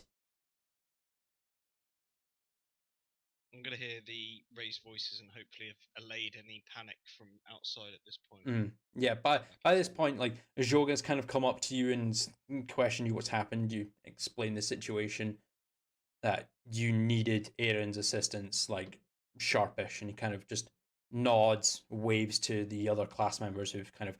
Some have actually come, like, slowly towards you, like, half-drawn weapons from their sheaths, ready to strike at you if it's potential attack, but upon Joga's signal, they kind of relax and go back to their business before you then manage to enter the room, Joga ensuring your privacy. DM, at the time of the explosion, I know I was knocked unconscious, or at some point I was. Okay, so was anyone else as well? What we're going to go back to here is there was, like, after the explosion of the Baylor, as people were healed and brought back to consciousness. Coralina was not, or she was and then knocked unconscious once again, but there was another full round of combat that got to the Glabrezu before Coralina was killed. There was a full round of combat. And there was a specific moment that I said, "You guys are okay to pick up the wizard, right?" And then I attacked with my short swords. Now, I'm going to ask you here, Adam, are you saying that in character? Because that is a very vital bit of information. I wasn't intending to. I thought we were kind of out of game discussing, but... I mean, I'm just asking you, do you want to say that in character? You don't have to. No, actually, no. I reckon Victorious would be that pissed off about it that he probably would. If he's standing outside, though, He's not. He's just come back inside. I can hear all the noise coming on inside and what's being discussed. And yeah, I Okay. reckon he would be that arrogant and pissed off about it that he would actually go, I told you guys. So yeah, all right, yeah, victorious. All right. I don't want you. I'm going to give you the option one more time because I don't want you to feel forced with me just simply saying that. No, I think he would. I think he's been pretty hacked off with this whole thing since it happened. So Okay. yeah, I think he genuinely would feel like he could have done something and he didn't. Instead, he chose to tell someone else to do it, and he attacked when he could have healed himself. So he's got a lot of guilt going on. And yeah, so I reckon he would have spurted that out. Yeah. Okay. So you go. You come in. You hear Aaron getting kind of pissed off and asking what happened, and you recall what happened. Aaron just kind of slowly, in turn, glares at you, Temple, and then you, Neftari, and then finally lands on you, Talar. This is a companion of your adventuring party. I understand that I'm assuming she's only been with you for the amount of time that I've not been with you. She has tried to kill me and Neftari as well. So to be fair. Wait, what? When did she try to kill you? Well, we first met her in a game of champions of sorts, and like a dream. Her intention was to okay. kill both of us. If you say it was a dream, I mean, it's a dream. I mean, to be fair, magic does work in some very strange ways. So if it was a dream, it was a dream. But since you have been together, has she then tried to kill you? Well, she killed me. I'm not talking about the dream. Has she physically intentionally tried to kill any of you? No, she's been an absolute dream. No, she has not. Okay, that's the simple answer that I was needing. No. You know she can make beer? Well, whiskey appear out of thin air. Wait, I think she can what? make beer now as well, Neftari. Okay. Oh, sorry. We're getting off topic. Look, I'll ask her that myself afterwards. But yeah, she's been nothing but trying to aid you since she joined you, right? Correct me if I'm wrong in saying that. Talar's slowly standing up at this point. Victorious has just got his hands over his, 2 fingers over his lips, and he's just got his head down, and he's just kind of nodding in obedience more than acknowledgement. So she's done nothing but aid you since she joined you. And during a fight where, yes, you were fighting for your lives, but your companion lay on the ground bleeding out and dying, instead of aiding her, you took it upon yourselves to continue fighting, which caused her to die. Is that correct? Talar's going to turn on Aaron, and she looks at him and says, Aaron, mistakes were made. You don't have to keep driving it into us. We know what happened. I'm going to continue driving it into her. She's going to turn around and walk away. I need you to go ahead and roll. I need you to roll me a strength check.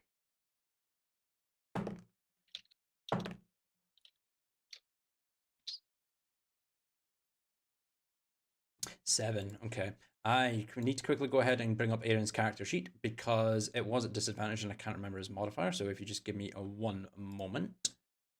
I'm pretty sure he still beats you, even at disadvantage. With his strength modifier of a +3. Yeah, he beats you. He rolled an unnatural 8. He grabs you by the wrist and forces you to turn around, stopping you from leaving. Like, you don't understand the brevity of the situation, Talar. Let go of me now. Glances down, and apparently you're not aware of it either. Lets go of you, and then his eyes just look down to just hanging around your torso. Glances back up to you. You fucked up, Talar. And you need to fix this. I taught you better than that.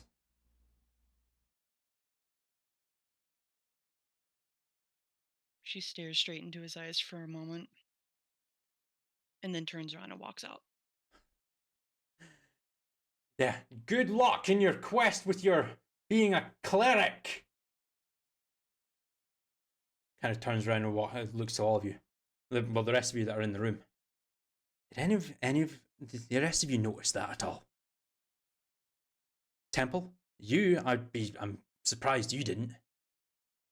I would like the three of you that are in the room, so Victorless, Nithari, and Temple, to go ahead and just roll me quick perception checks.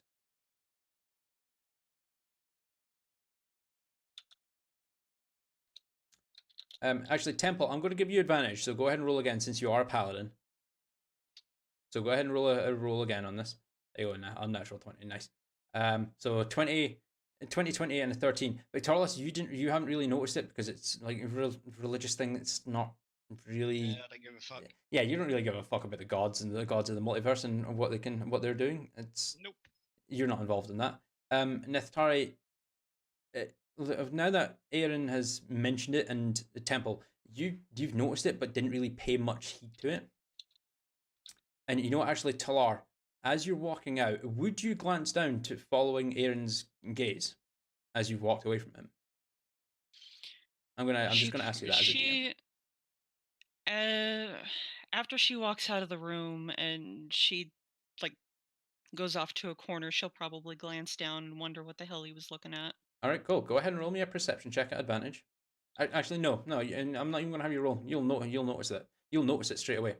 Temple, Nithari, Talar, you have all noticed a single, very shallow, but quite obvious crack running through Talar's holy symbol. Talar, seeing this, you immediately know that the reason that your spells haven't been having that much of an effect, why it's been flickering and like almost translucent instead of bright and vibrant, how your spirit weapon actually was dismissed without you actively dismissing it or from an attack. You've lost the faith of your god.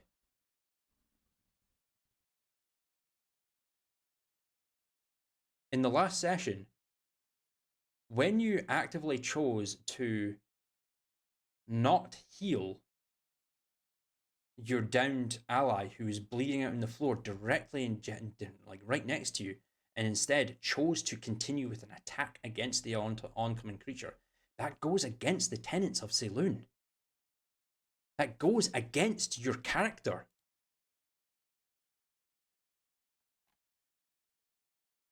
Right now, you've lost the faith of Saloon. Or you are losing the faith of Saloon at the very least.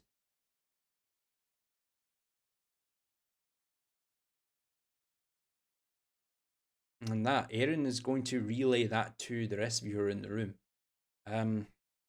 As he's relaying that to you all, Coralina, Aaron is going to expend. Where's his character sheet? If he's going to do that, that's fine. I was going to kneel down and. No, he's going to expend. How much HP do you have, Coralina? Don't answer that. I'm just going to go and refresh and take a look here, just so we can see how much. I can't actually do it because I can't actually modify your character sheet. He's just like PM me how much health you actually have, please, and then I will dictate that. Because he'll probably get you to full health. All right, PMing now. Yep, cool.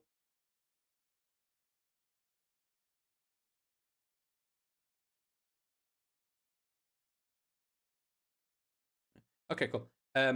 Not full health, but he does expend his full pool of 70 HP to heal you for basically all of your wounds. You're at 70 HP, or 71 HP, as you come to consciousness. You got a really bad kick in the neck. Like, your neck feels really tight for some reason. but you're conscious, quite healthy actually. Other than that weird feeling in your neck, you feel fine. The last thing you remember, you were in the middle of the large hall of the Hunters Guild or something like that with everyone else, and now you're here with Aaron kind of stood atop you with Victorless, Temple, and Atari kind of glancing over to you, kind of looking kind of concerned. Aye. Welcome Alright. back. Now get off my bed. Right. Sorry. You kind of just And I'll hop shuffle off the over, bed. yeah, just hop down like, what the fuck? Aaron kind of very grumpily just climbs up onto the makeshift bed and just lies down. Kind of runs his hand over his forehead. So, what happened? Did we win? You died. But we did What? win. Yeah, very bluntly, Aaron's just, yeah, you were dead. Welcome back to the land of the living. Thank you. I hope to never do it again. You okay? Other than my throat being extremely sore, yeah, I'm okay. Is your magic still working? Yeah, I think so. I mean, there's check. a really I check good on way my. I to check on my solve hip your rig. sore throat and your magic at the same time. You're a I'm not fucking summoning that ale asshole. again. I'm not summoning that ale again. That ale was garbage. Oh no, but the one before that, that was pretty good. Okay. Summon whiskey. There's a Bottle in hand. bottle of whiskey evaporates into your hand. Your magic Not- seems to be absolutely fine. I'm Yeah, not okay. towards Coralina, sort of suggesting she take the first swig. Okay. I'll take the first swig. All right. It's hot down your throat. Tastes a little bit better than the last time, but Tastes Right. even sweeter now that I'm alive. yeah, it tastes very sweet now that you're alive. There's a slight you can summon alcohol at will. Yes. She amazing. He kind of like rolls over on his side and extends one hand out to you. Name's Aaron Draping. Pleasure to meet you. Coralina Isina Ira of House Ramiel. It's a pleasure. Coralina Sina Yidra of House Ramiel. Yes. Absolutely. May I? And kind of just like gestures out to the bottle. I hand him the bottle. Kind of gives it a sniff. What brewed this? Magic. Well, I'm assuming you had to take a taste of a type of whiskey beforehand, right? I point at Vic and Natari. Whatever they handed me. It's good stuff, Aaron. Drink it now. Takes a couple of swigs. Dragonborn. Yeah. No, that'll do. Passes the bottle back. Yeah, you and I are going to be really good friends as he kind of like leans down. A smile kind of growing on his face. He seems to be relaxing now as he then rests his head back and closes his eyes. And that makes 6. I'm glad the two of you have met. Coralina, this is Aaron. He's the group's daddy. Like the father figure of the group. Urge to TPK rising. Can I take the bottle of whiskey at this point and take a good old chug on it? If Coralina passes it to you. So yeah, I don't protest. Okay, yeah, you take it, and it is a big chug. I'm not even going to have you roll con saves after what just happened, Victorless. I know the feelings that are kind of going through your head at the moment with everything that's just happened. Okay, now, Temple, Nithari, Victorless, and Coralina, is there anything else that you guys would like to do at this present moment in time before we move on to Talar?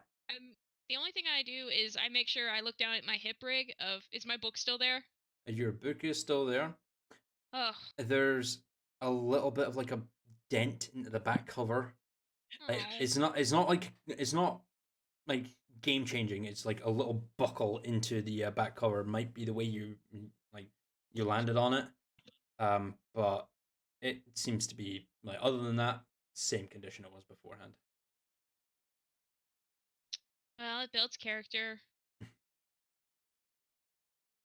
I'm gonna, once I've chugged a few whiskies, I'm actually gonna leave the room and head out to try and find Talar. So whatever you need to speak to her about, do that before I. Okay, yeah, we'll get to that. Temple, Nethari, and Coralina, is there anything else you guys wanted to do? Or you guys just want to stick with Aaron for now? Oh no, I'm still basking and getting my ego stroked. Okay. I'm gonna have a chug of whiskey, then pass out and start a long rest in the corner. All right, yeah, no problem. You just like after everything that's happened, you just kind of walk over to one of the corner of the rooms, kind of just look at the corner, then look to Aaron, and he just kind of, whatever, and shrugs his shoulders. You kind of sit down, slide down slightly to get comfortable, and then close your eyes. I can kind of imagine Neftari like doing a prump on the ground like cats do, just to like make his little area. Just how he wants it. Exactly that. Yeah, this is my space. I could probably do with some rest as well. In which case, Temple is going to start resting wherever he stood.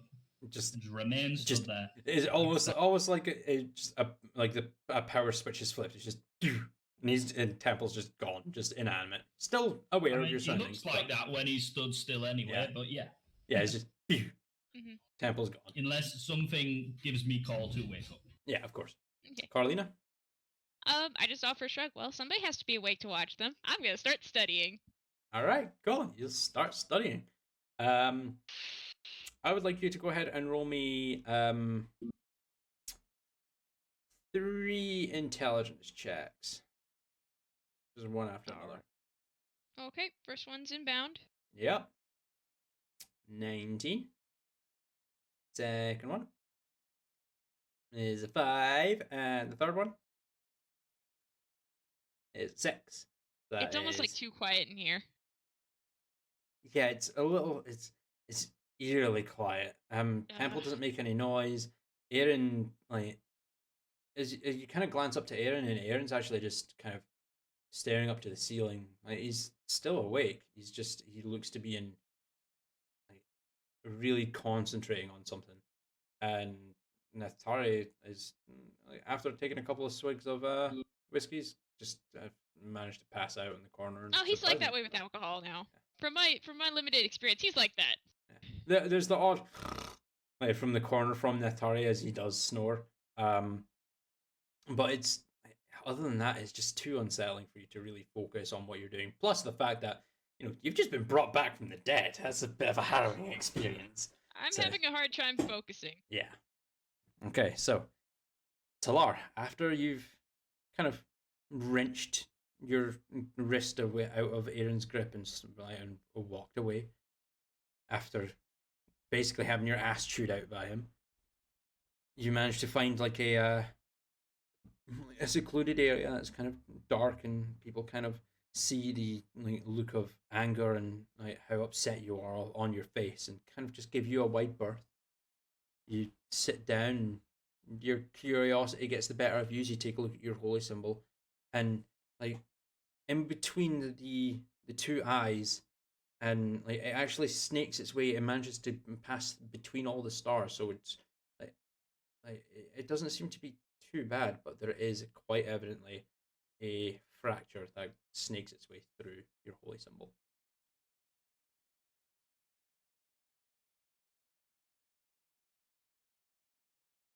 She's going to sit there and stare at it for a moment, and then she pulls it gently off of her neck to actually bring it out and hold it in front of her. Mm-hmm. For a long while, she doesn't know what to think or say. And there's just so many thoughts going through her head, and finally a primary thought. She whispers, I know I've made mistakes, and I've tried to fix them. I don't know what to do now.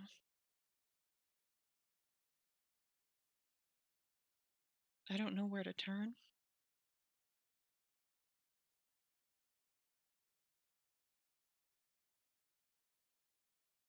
I don't know.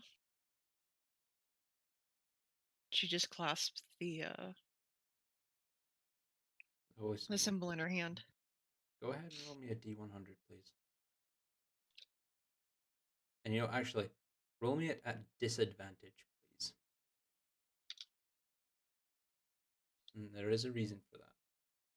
I'm not disclosing said reason, but disadvantage. Oh, jeez. 5.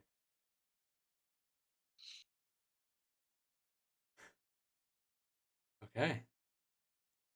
As you close your eyes and just you say this, you say it to yourself. It is out loud. You at the moment you don't care if other people hear you or not. You're just with everything that's happened, with your mentor screaming at you essentially. Your friends getting extremely upset at the actions that have happened. The fact that your newly found friend has recently just died before you, and you were all almost killed.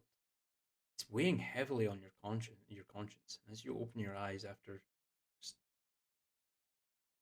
your short speech, you open your eyes and it's nothing but darkness around you. Panic kind of begins to set in as you look around, unsure of what's just happened to you. If you've been, if something bad's happened, you're not quite sure. And then there's just a drip of water that you hear. And off in the distance, you see a violet light just ripple through what looks to be a liquid of some kind. It's nothing but dark, like pitch black, but that violet ripple. A few moments later, there is a quite tall, very slender looking woman approaching you. Gives off an aura of violet light and has a very soft, kind of pale yellow, almost white glow to her skin.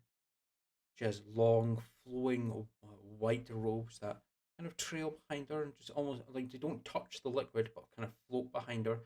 Have accents of violet that flow through her, and just kind of floating around her head and around her head or around her shoulders. There's just 7 pinpricks of light that orbit around her. And she kind of slowly approaches you and then comes to a stop and kind of places her hand atop yours as you're clasping your holy symbol.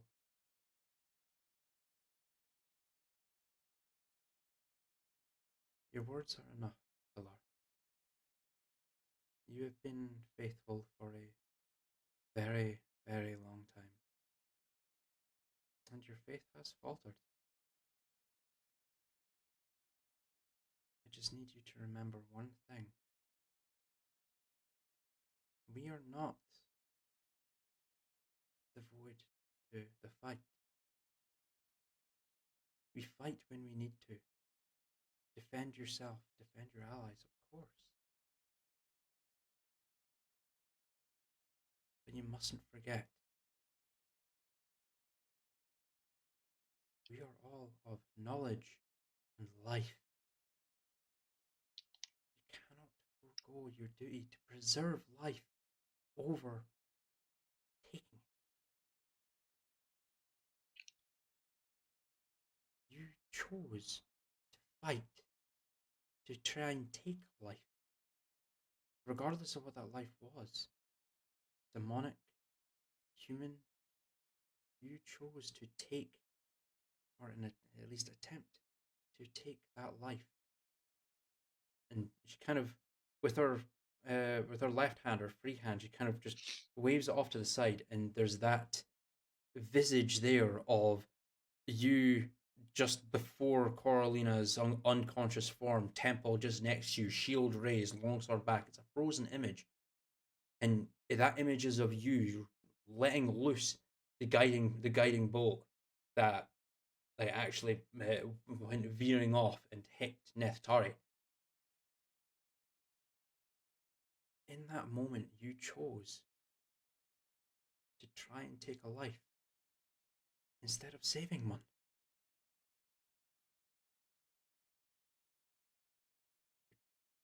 The oath that you swore when I came to you, when I chose you as a cleric.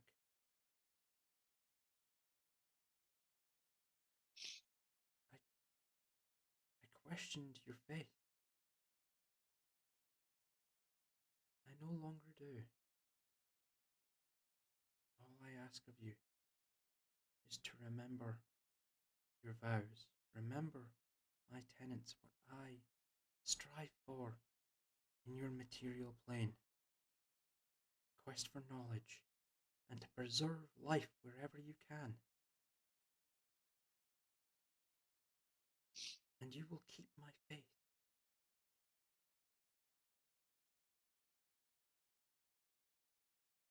Now go, my child. Seek the knowledge of this world and continue to live and aid life. She with her free hand, she kind of very gently, like, wraps a few of her long, slender fingers under your chin, and raises your face to meet hers. Brushes her thumb across your snout and wipes away the tears, and gives you a smile as you blink. In an instant, the world comes back around you. As your divine intervention actually comes into play, you glance down, releasing your two like both your hands off your holy symbol, and look across this face.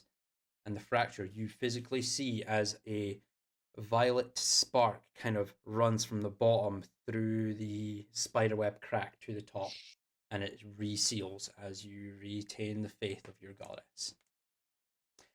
And with that there, we're going to go ahead and take a quick break, because that has been almost just under 2 hours now. And, bio break, food, drink, whatever we can do. So with that, we're going to take a very, very quick break. Is everyone okay with that? Yep. Sure. Cool, right. So we shall head off just now. That's 12 minutes past, so at the very latest, we'll say 20 past. So 8 minutes to reconvene, and we will turn over, and we will be back with you shortly. Right, and back to it. 20 past 10. Everyone is back, right? Yep. Right, and can I get I can't get like a black box to go over the roll 20 so that I can't see the compliments that Evelyn's giving me. I'm just gonna like pretend I don't see it. Just gonna pretend like I'm gonna put my hand up there. No, that's not gonna work. You saw nothing. I saw what? Right. Exactly. Anyway, yeah, moving swiftly onwards. So what would you guys like? Well, actually, no. Victorlas, after like everything's kind of settled down in the room with Aaron and like Coralina like being brought back and being healed, you head out and search for Talar, and it takes a couple of minutes, but you actually consider that maybe she's taking a page out of your book and start searching in like the darker, kind of more secluded areas, thinking that like after everything that's happened, she might want some time to herself. And you do eventually find her in like it's in a much darker corner of the main thoroughfare that's within the class HQ. Small little table and chair. You kind of make your way over to her, and as you're about 10 feet away from her, she opens her eyes and kind of looks down, and then as you get like right up close to her, she kind of glances up to you and smiles. And as you look down to her holy symbol, the crack that you'd spotted just before she left has disappeared. I didn't see the crack forming in the first place. Did you not? I don't think I did.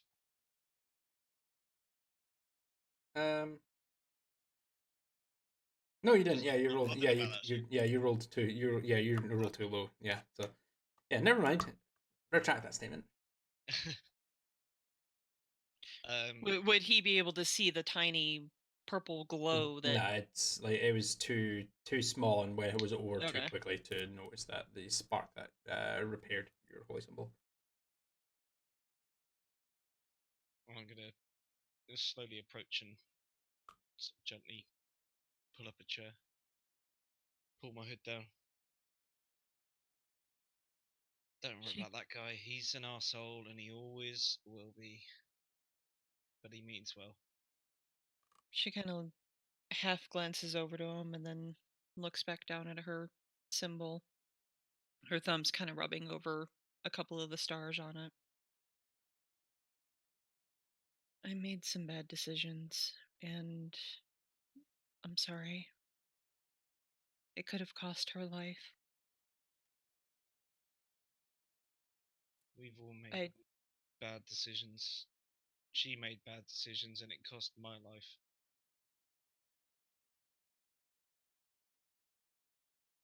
I need to be more careful. But I don't.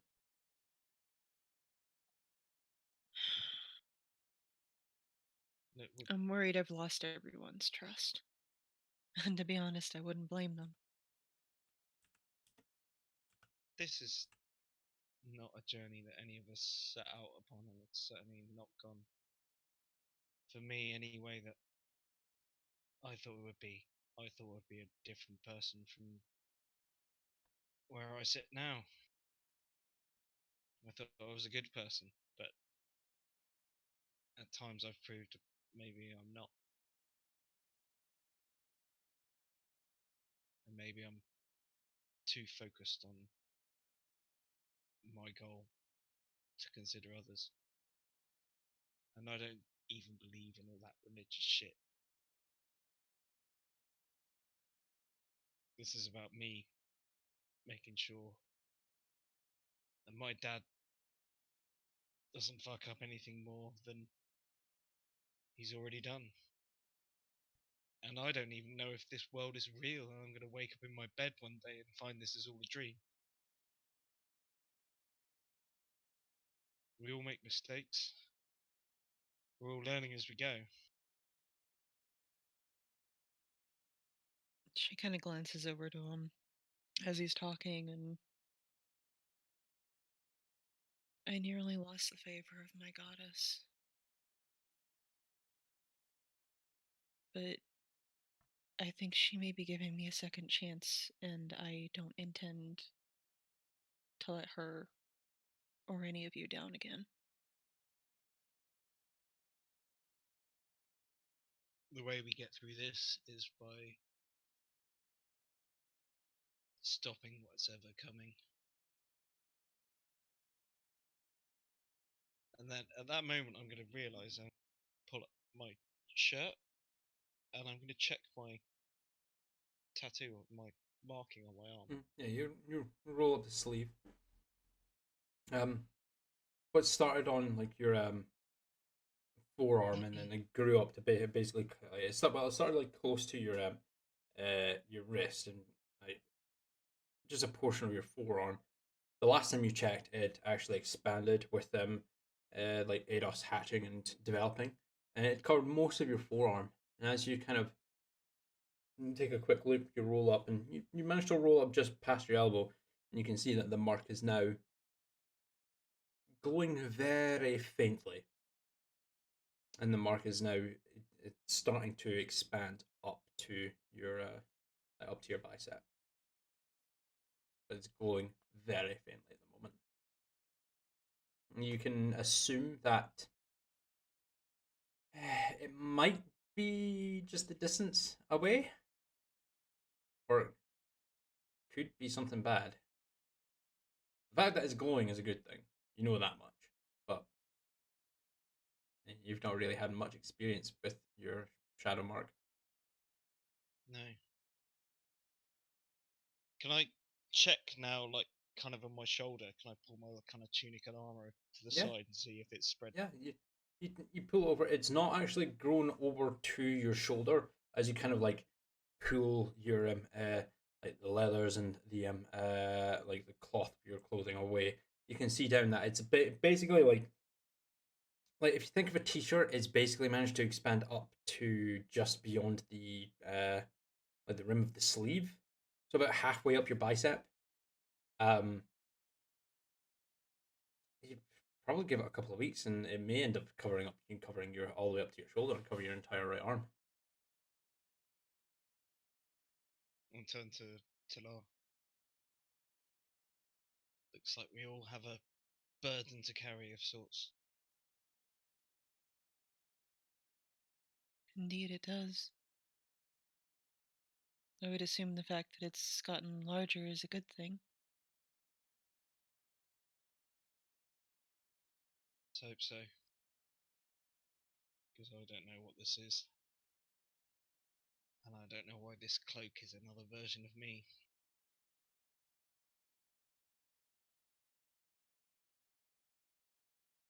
Sure, answers will come in time. And for you as well. I can agree with that. And she kind of nods and she looks at her symbol one more time, just really studying it because she's looking for any sign of the crack remaining and not seeing it. And she finally puts it back on and just holds it against her chest for a moment before letting go. I'll stand up at this point. Mm-hmm. And you saved the Hydra, right? I felt like it was the right thing to do. Well, I'm hungry and I need a drink. I'll sort of wait for a moment.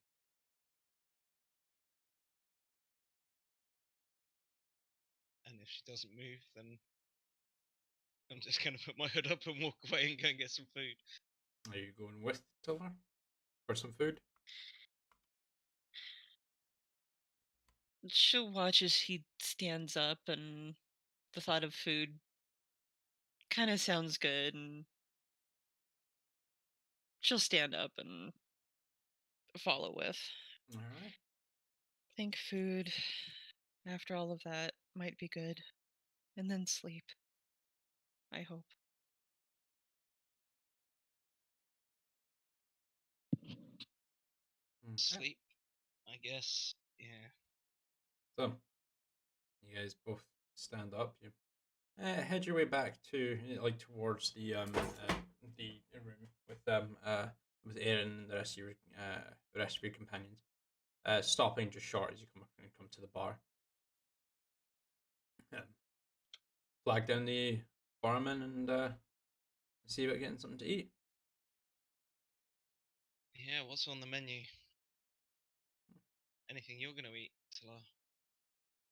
Yeah, seemingly taller individual from the last time that you came to the bar walks over. Well, hello. What can I get for you today? I think the best you have on the menu. Like it's limited as it may be. Limited, but menu's always changing. Let me go and take a look in the back. Let's see what I can cook up for you today. Kind of pushes over and pushes through a doorway into the back, and you can actually see as it's open for a few moments. There's a couple of different colored boxes in the kitchen. But last time when you managed to glimpse in, there wasn't that much within, so it could be that they just ran out of stuff the last time you got some to eat here. Now they might have. It seems that they might have some fresher ingredients in there, so it might be a little bit better quality, depending on the skill of the cook. Rolls back around. We've got a multitude of different things.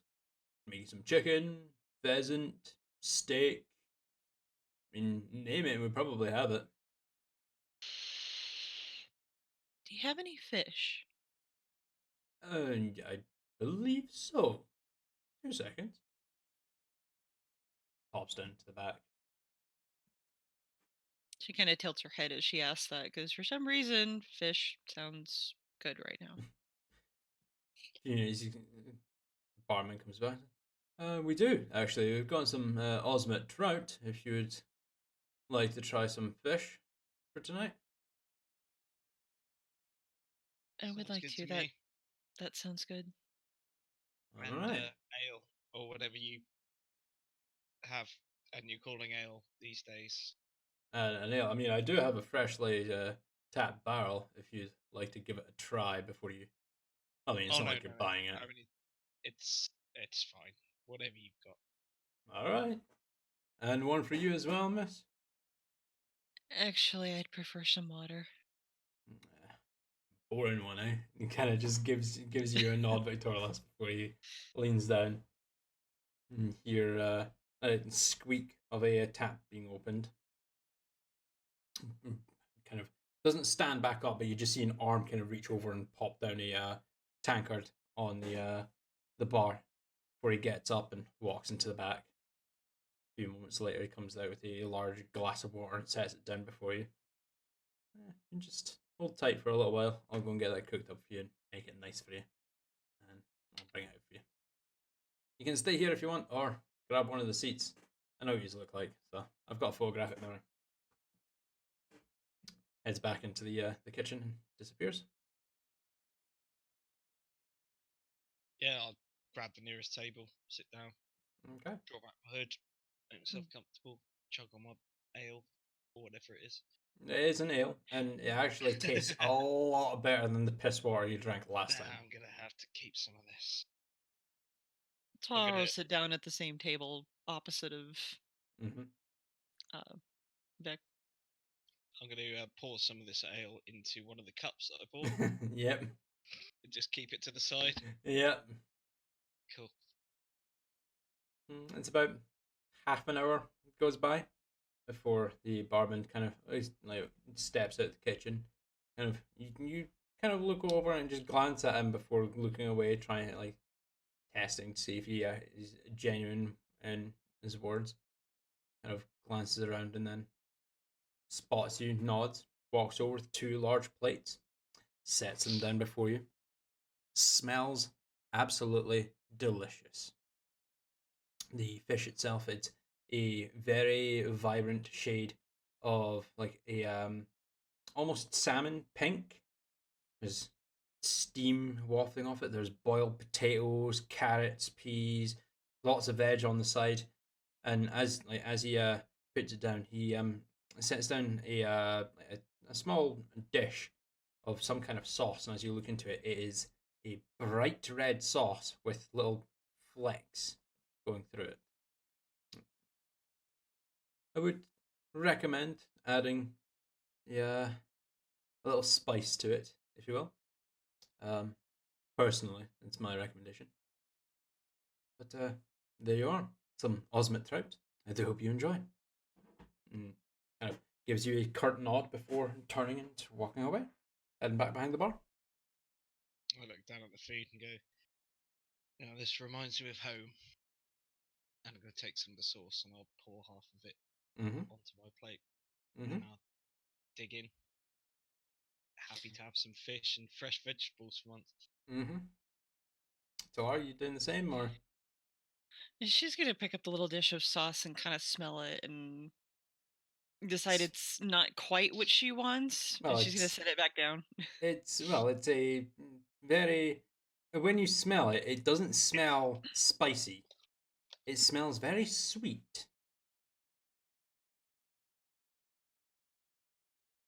You can, if that changes your mind at all. The sauce is good. I recommend it. I've not even told you what it tastes like yet, so I mean, you can assume that if you want. Like you say that, and then you talk in and it tastes like shit. No, not quite. But if you want the sauce, Talara, after like smelling it, and it smells really sweet rather than spicy, and you can take it if you want. Otherwise, we can move on.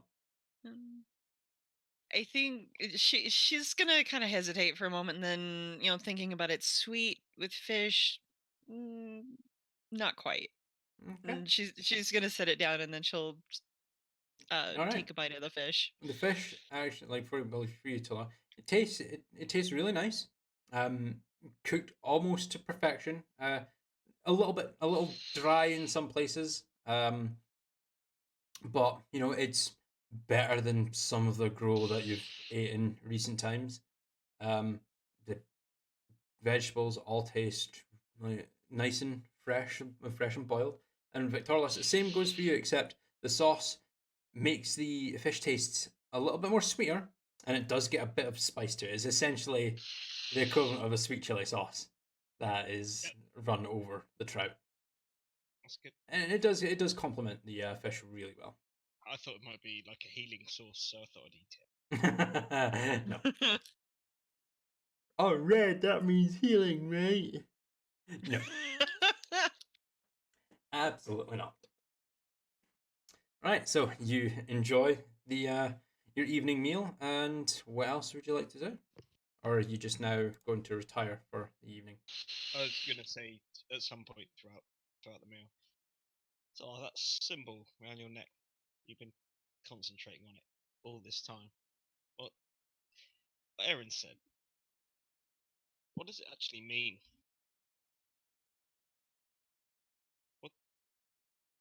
What does that symbol do?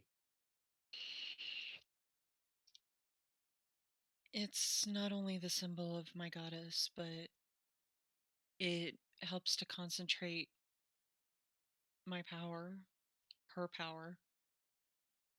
And in sometimes, if there's a requirement for a spell, this can negate it. And she kind of picks it forward and kind of shows it to him a little bit. Mm-hmm. Wow. Like the gentle repose spell, it had a couple component requirements. With this, I didn't need those.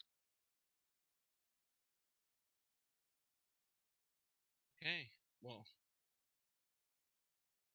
sort of getting to grips with this magic stuff, I guess that makes sense. I'm not sure what this on my arm exactly means, but sure, I'll find out. Which reminds me, and I'm going to take the scroll out of my pocket that I picked up. Does any of this make any sense to you? As you kind of unfurl the scroll, like you hastily slot it in your in a pocket, like just seeing your sister's name on it, you didn't really you weren't. It was nonchalantly just stuffed away, so it's kind of crinkled and creased, and as you kind of flatten it out and slide it over to Talar, Talar, it is in a language that you do not understand. I think I've only got one language right now currently. No, you've technically know 3 languages, common and 2 others that I'm not going to mention. This language. I don't remember picking a second one. Only one of them. You get some by default, don't you? Yeah, you get some. You get one by you get common and another by default, and then you've got another language that's there. If you haven't picked another language, or like if you get one more, or you haven't, or that wasn't what you remember, then we can talk about it later. But the language that you have, the languages that you have there, it's just rough scratching on the parchment, followed by every so often there's like a name, Zilstina, that is etched out in common. That's the only thing on it that you understand. From what you can gather, it's just the fact that a translation, like there's no character translation to write Zilstina in this language, so it just has to be noted down in common. But you can't make heads or tails of what it says. The only thing I recognize is that name. Yeah. I don't know. Yeah. I need to find out why her name is all over this scroll. Okay. That's alright. I just thought maybe you'd know. Put the paper scroll back in my pocket. Mm-hmm. It's my food. Mm-hmm. And damn, we need some rest. Okay. Now, before we continue on, I'm going to cut back to Neftari Temple and Coralina. Neftari and Temple, I know you guys are like going to sleep or going inactive for your long rest. So before we move on, Coralina, are you doing anything in the meantime? I would have been just like studying my spell book and all that. As long as I can until I basically conk the fuck out. Okay. Neftari's asleep, isn't he? He's curled up PTFO. Neftari is currently PTFO. Temple is just standing there frozen once again. And as you kind of sit upright and look over, Aaron's still kind of lying there, like just staring up to the ceiling. Does Coralina know that while I'm asleep, I'm fully aware, hearing, and sight of my surroundings? Yes, there was a time. Oh, I've learned the hard way. Believe me. Okay. So because I'm not sure if I think I did recall this to you, but may not have. But a few sessions ago, when you weren't here, you bore witness to Coralina blowing into Neftari's ear, and after asking her about it, she informed you that the transference of air from one's lungs to onto or into another being is seen as kind of intimate. And you basically blurted out at the top of your voice like a kiss. And you witnessed her blow into Neftari's ear. So essentially, she kissed Neftari. That was 2-3 sessions ago. Neftari is completely unaware of it because he's apparently deaf. But yeah. He was focused on other situations. Yes, but yes, Aaron is currently staring at the ceiling. Temple is in that standing still, not moving, but apparently aware of everything that's going on around him state. Neftari was on 8 HP, so yeah, he's pretty much just passed out. He's PTFO. Just every so often you just see. I mean, it's very rare for Neftari to go to sleep without having something to eat. But... So, anything you would like to do, Carolina? I think the only thing I would have done while mid-study session of mostly working on that teleportation scroll to see if I can copy it appropriately into my spell book. Let's see. What would I want to do? I'm just doing this for my own flavor here, DM. Okay, I would have done it. I conjure a small blanket, a 3-foot blanket. Okay. Just snap. It's draped over Neftari. No problem. I mean, it does only last an hour, right? I'll keep conjuring it. Okay. Yeah, no problem. Well, as long as I can until I conk out. Yeah. It's only for a few hours.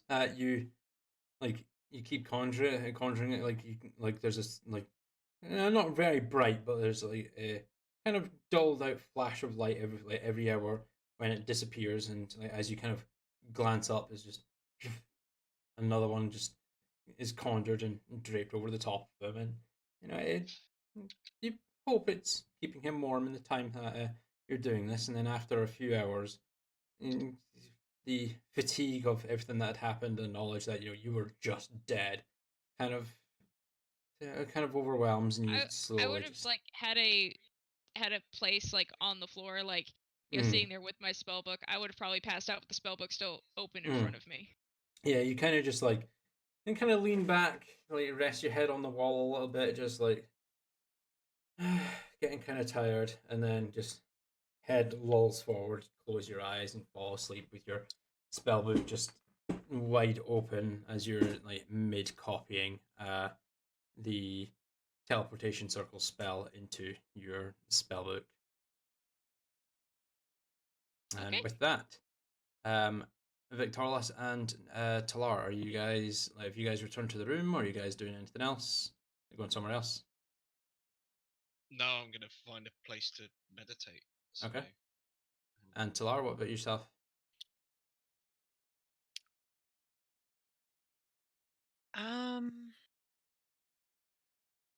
I think she'll follow Victoralis for the moment, and where he finds a place to meditate, she'll probably be off a few feet away from him and just kind of curl up against a wall or something. Well, the question begs, do you allow it, Victorless? Do you allow... Yeah, I mean, if our discussion has led to the kind of finding of a spot, then Alright, cool. Yeah, no problem. So you find it doesn't take you too long. You do find like it's a dark storage room when you go in, but there's not much stuff in it. There's a couple of barrels dotted here and there, a couple of like brown sacks. Glancing over through things, like there's nothing in. Everything's been empty. It seems like this area's been cleared out. But you kind of just like take one of your arrows, Victorless, and just kind of like. Actually, no. Let me take a look here because that wouldn't really make much sense. Steal your equipment.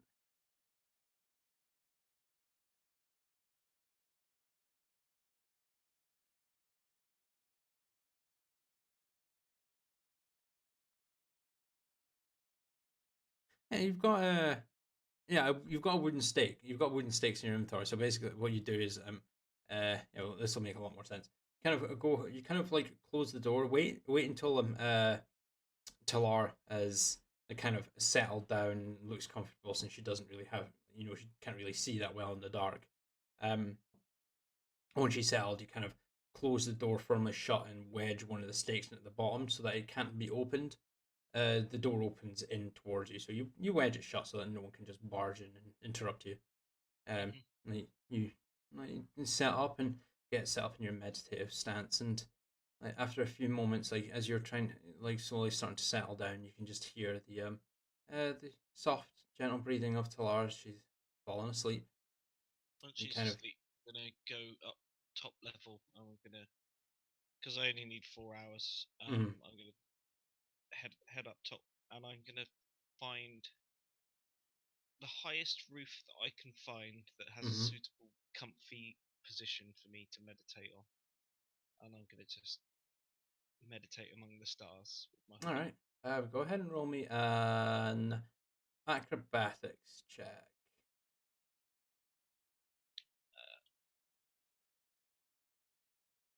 Well, yeah, no, that's all right. You essentially like as you like very quietly pop out the stake, kind of glance over to Talar. She's sound asleep, no noise. You slowly open the door, close it. One of the you grab one of the class members and just let them know your companion's staying in there asleep since you don't really have a room. Make sure no one disturbs her. Member gives you a curt nod. You head topside. You emerge out into the it's not pitch black yet. It's a bright night out. The clouds have almost all but completely parted, minus like one or two dotted about here and there. You look over and you can see the large clock tower that overshadows the center of Stilben. Next closest thing to that would be the port for the airships, but it's still quite busy. There's airships coming and going all through the night, so you choose not to go there. A bit too populated for your liking. Manage to climb your way up to the top of the clock tower, and you find a nice flat section of the rooftop where there's a window inlaid to it, so it allows you to set up without being like at an angle or potentially fall off or anything like that. You sit down, setting yourself up, kind of glance up to the clear sky, the clear night sky with the stars just blinking down towards you. Nice gentle breeze blowing through the air. And you close your eyes and get set to meditate. And with that, if everyone could please go ahead and roll a long rest on D&D Beyond. Finally, you guys get all of your health back, all of your spell slots back, basically all of your feet, absolutely everything back. Any hit die that you've expended, you get most of them back as well. Question to you. Answer, player. If I put a cup with liquid in it into my quiver place up, i.e. not spilling it, would I be able to get it out of my quiver? Yes. Same state. So basically what would happen when you put something into an extra dimensional space, you put it in and then it would basically be like disappear into that extra dimensional space. When you reach your hand in towards that extra dimensional space and think of the object to retrieve it, it would return to your hand in the same way that you place it. Excellent. So if your bag was upside down, if your bag was upside down and you then recalled it, it would empty out into the floor because the bag was upside down, and like you put the cup in upright when the bag's upright. So if the bag's upside down, the cup's upside down. Excellent. So it's basically on like relatively.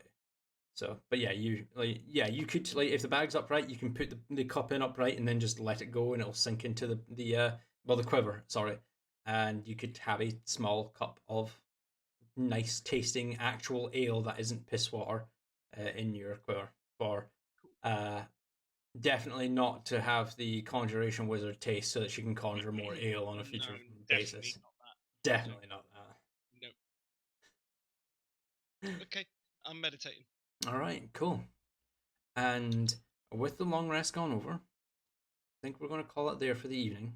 A little bit shorter this time, and that is, we're going to apologize for that personally because I am unfortunately up at stupid o'clock in the morning tomorrow. So I'm working basically out of the 5 days that I'm working, actually, well, 6 days, sorry, that I'm working over the next week.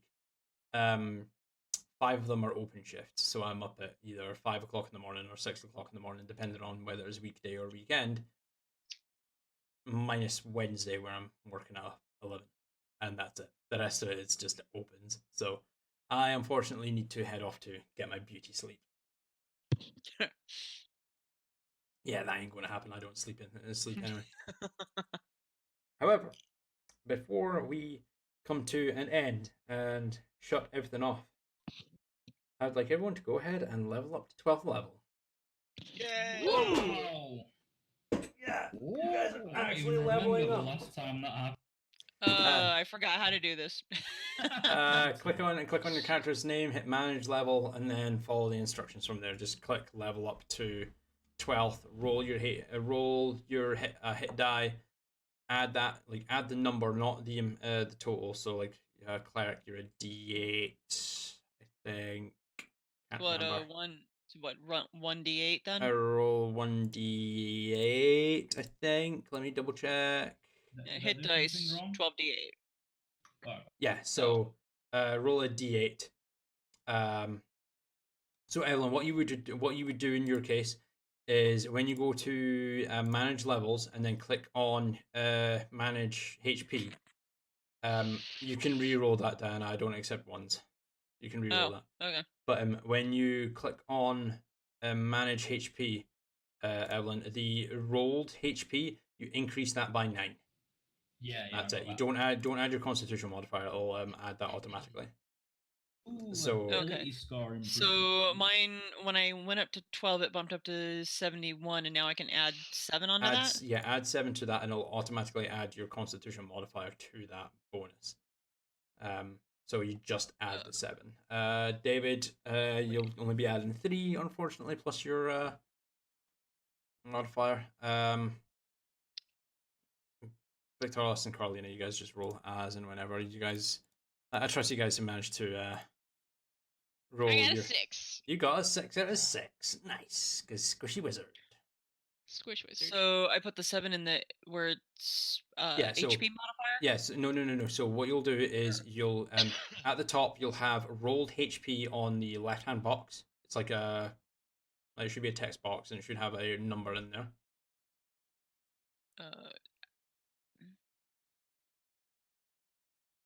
Okay, click on manage HP, right? Yes, click on manage HP. Rolled HP is 47. Okay, so change that to 53 and you're done. Well, you're done for your HP anyway. How do I do this for mine? Having multi-classed. So to level up rogue, I only get 1d8, but if I level up ranger, I get 1d10. Yeah, is exactly right. So depending on what you want to level up, it depends what hit die you roll. Get the player handbook out and have a look. Yeah, that's what I'm saying. You can take your time to do all this. Coralina, once you get level up, like once you've done your level up, you get all your spells and so on. I think 12th level you start, you get 4th level spell slots, don't you? Or I don't think I expand spell slots, but I get 2 free spells. I think you already know which 2 I'm taking. Probably not actually, but we talked about this. I have the memory of a goldfish. You should remember that. You should know that about me by now. Memory of 3. Eat shit and swim. Memory of a goldfish and the artistic talents of a duck. Yes, extremely so. Artistic talents of a duck. Where are you at 12th level? I can't wait to see you behind that bar, though. That's going to look pretty sweet. We'll wait and see. Where the fuck is Conjuration at? There it is, right. 12th level. Wait. There's nothing there at 12th level. Where's your stuff at 12th level? Oh, you get an ASI and... Ooh, yeah, you do. You get a new spell slot. Yay. Yeah, Coralina, you get Are you sure? Because at 13th level is when I get my big sorry, spell slots. No, you get an ASI. Sorry, I misread that. Yeah, 11th level. You get your 6th level. So, yeah, no, you don't get any new spell slots. You get an ASI and at 12th level. Should I take an ability score improvement or a feat? There's my question. That depends. Depends on what kind of feat you want. If you are wanting to go for a feat. I think I might go for my old standby. Increase your intelligence. Honey, that thing's already juiced. Yeah, but you can go even more. Certain ones won't let you go above 20. Yeah, but is your where's hold on, let me bring up your character sheet real quick. I'm on the wrong thing.